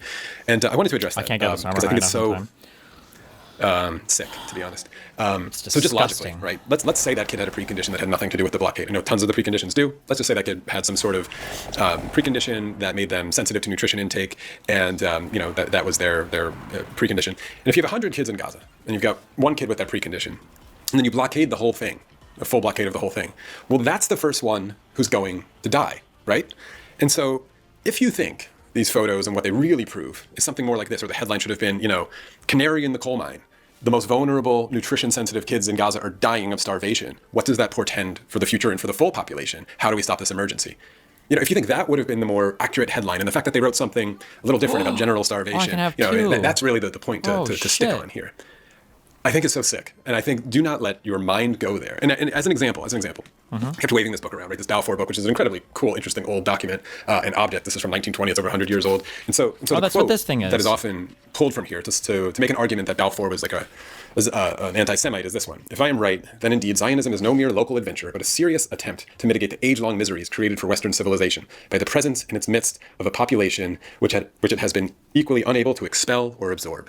And if you read it that way, it does sound kind of like, he sounds kind of like he hates the Jews and wants them to leave, or there'd been a problem. But it does leave out, and it's right here, right? It does leave out the words, I'll read the full thing in context that says, if I am right, then indeed Zionism is no mere local adventure, but a serious attempt to mitigate the age-long miseries created for Western civilization by the presence in its midst of a population too long regarded as alien and even hostile, which it has been equally unable to expel or absorb. In fact, adding back in the words too long, it changes the meaning a little bit. And What? So if somebody sort of misquotes this in a way, where Wait, people what? are kind of like he hates the Jews and wants them to live, then indeed Zionism is no to make object. This is from 1920. It's over 100 years old. And so the quote that is often pulled from here to make an argument that Balfour was like an anti-Semite is this one. If I am right, then indeed Zionism is no mere local adventure, but a serious attempt to mitigate the age-long miseries created for Western civilization by the presence in its midst of a population which it has been equally unable to expel or absorb. And if you read it that way, it does sound kind of like, he sounds kind of like he hates the Jews and wants them to leave, or there'd been a problem. But it does leave out, and it's right here, right? It does leave out the words, I'll read the full thing in context that says, if I am right, then indeed Zionism is no mere local adventure, but a serious attempt to mitigate the age-long miseries created for Western civilization by the presence in its midst of a population too long regarded as alien and even hostile, which it has been equally unable to expel or absorb. And by adding back in the words too long, it changes the meaning a little bit. What does he think that means? All Balfour is acknowledging is that Zionism is a project that is not some local affair that some Jews think up. It seems that all of the Jews, the diaspora, keeps holding to this idea, and that Western civilization for too long has regarded these people as, deleterious to the, not the West, but to society writ large, but also like they haven't been able to absorb them. This is one of the reasons why people hated Jews, is because they kept their own culture and everything. They never assimilated or were absorbed into the cultures, but they weren't able to fully eliminate them. They weren't all massacred or killed until Hitler came along and got rid of half of them. I don't know how. I mean, it is just like, it's making a statement on things, I guess. I don't know how that would make it any less anti-Semitic or whatever. It's just acknowledging the reality of that everybody hates Jews. Or absorb. And by adding back in the words too long, it changes the meaning a little bit.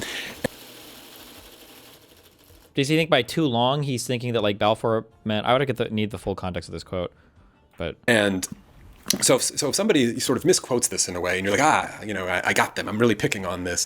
This reveals their bias. And that's where your mind is. Instead of read this whole thing and realize and see that James Balfour is a person who is dripping with racism and colonial supremacist attitudes towards non-English speakers. He makes it very clear on every page. So if your takeaway is, that's really where I got them, instead of, maybe you misquoted it a little bit, but the bigger picture is this is a raging racist who is a colonizer who, of course, would have no regard for the Arabs and non-English speakers, whatever, in the Levant and elsewhere.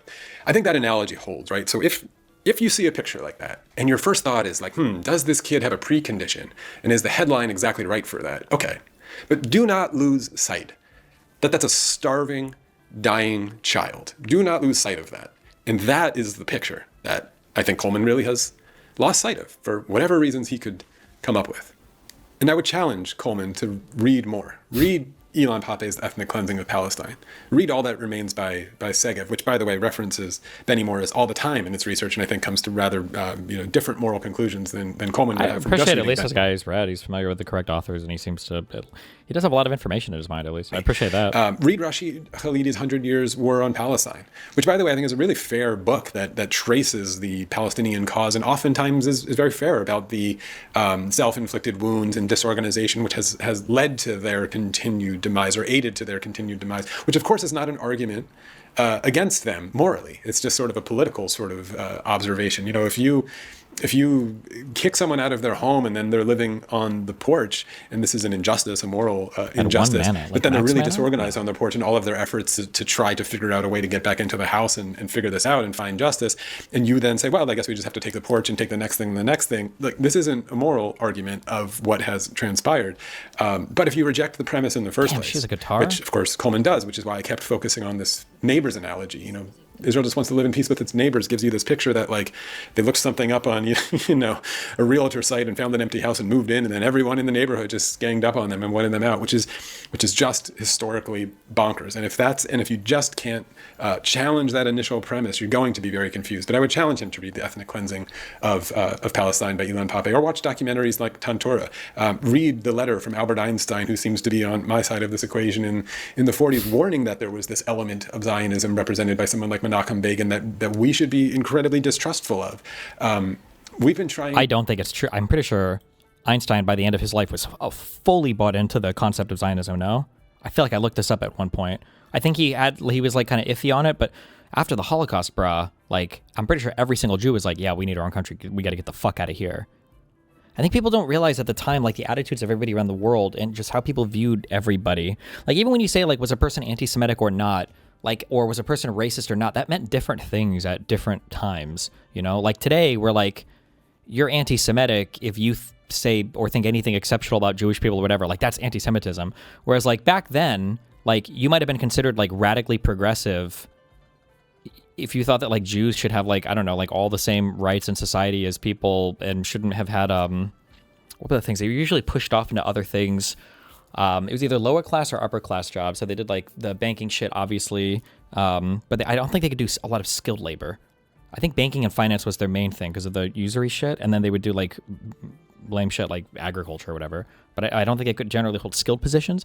But like you can have times where you're considered like not racist, but like the not racist person. I mean, like we know this, like the not racist person from the 90s wouldn't be the same as like the anti-racist person today.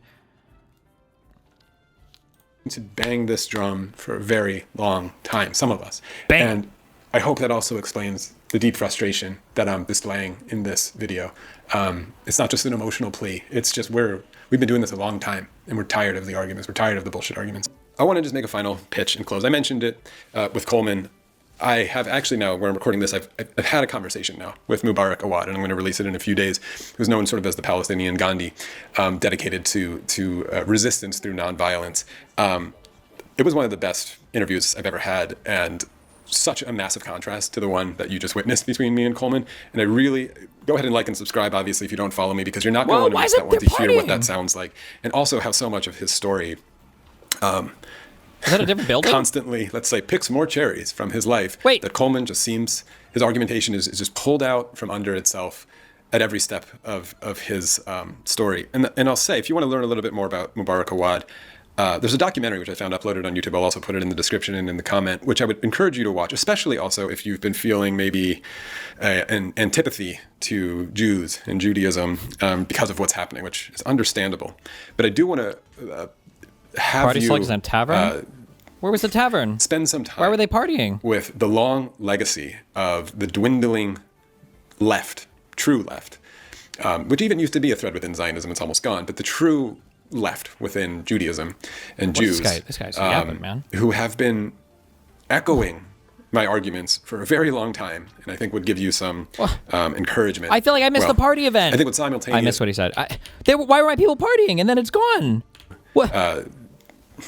Spend some time with the long legacy of the dwindling left, true left, which even used to be a thread within Zionism. It's almost gone. But the true left within Judaism and Jews, who have been echoing my arguments for a very long time, and I think would give you some encouragement. Well, I think would simultaneously encourage you that that there have been voices. You didn't go back far enough? Good. I don't give a fuck.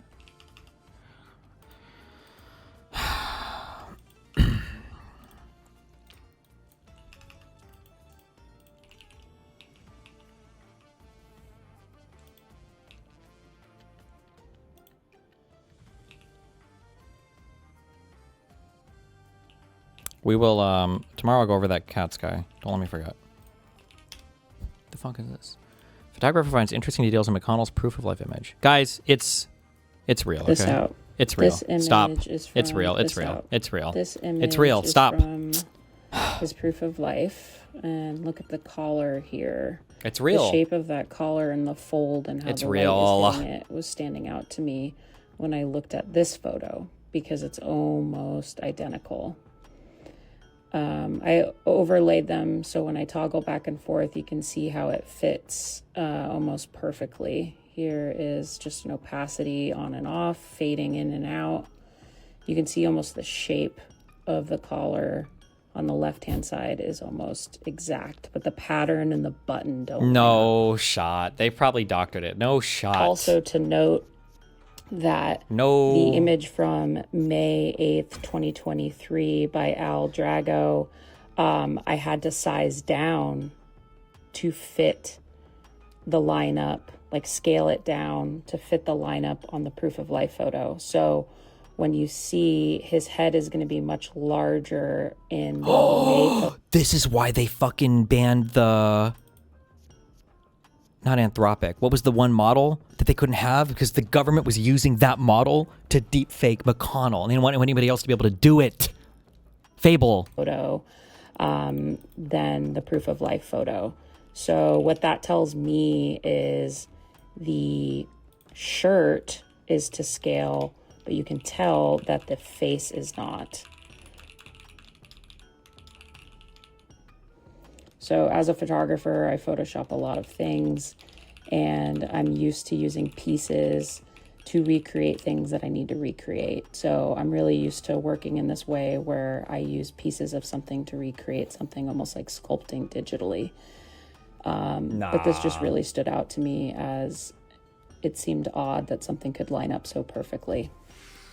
No, Also, it's just probably, it's because... The shot from May 8th, 2023 is from a low angle looking up at Mitch.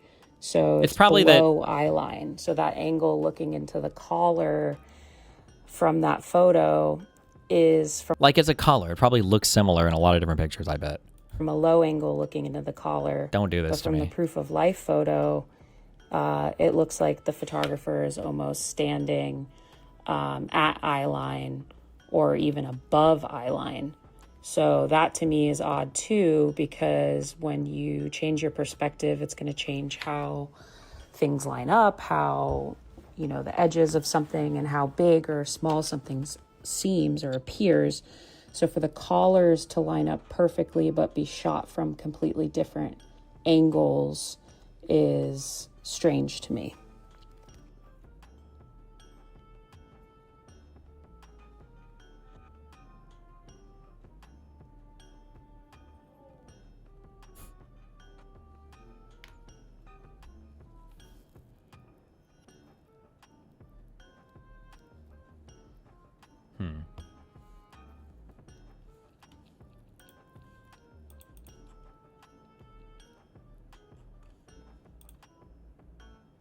Well, what do you want me to say? Shit's wacky. Oh, this reminds me of something actually. Chatter, like.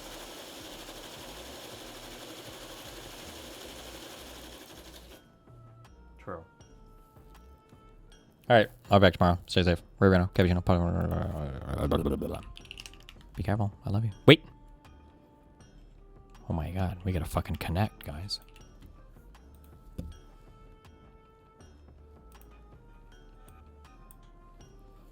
Murmur, glimpse, peep, fluff, squeak, bud, homie, glance. Okay, peep, glimpse, glance. And then peep, peep, glimpse, glance. Peep, bud, homie. Peep, bud, homie. Peep, squeak, murmur? Noises you can make?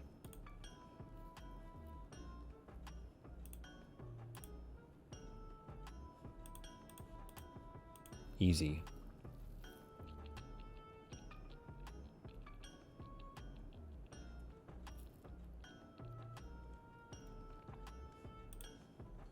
That game is too easy, I think. All right, is today really easy or really fucking hard? Let's find out. Racket, football, wiggle, bar, head, bench, elbow, shoe, extreme, breathing, motor, court, corset, water, tribunal, and baseball glove. Things associated with law. The bar, the bench, the court, the tribunal.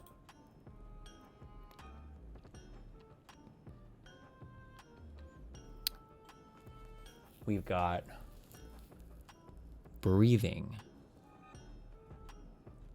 football, motor sports, water sports, extreme sports, and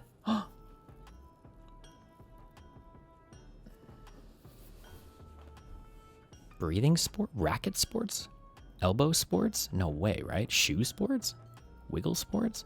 Fuck. Oh no.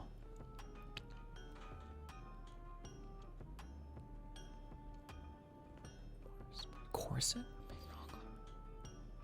Oh, fuck.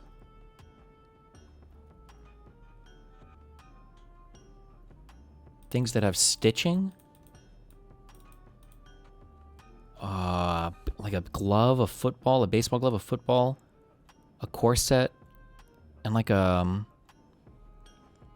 racket. The thing, maybe a shoe? Oh, laces. Whatever. Water sports. Okay. Head, elbow. Breathing sports? There's no way there's a thing called breathing sports. Or elbow sports. Wiggle sports? Racket sports? Whatever, dude. Head, this is room. Wiggle room, breathing room. Okay. Alright, be careful. Stay safe. Don't die. I love you.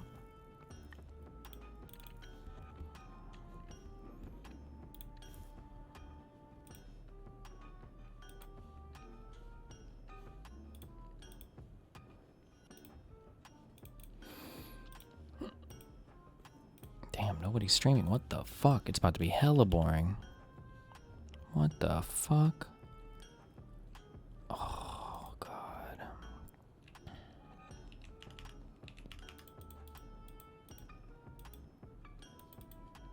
Okay, be careful.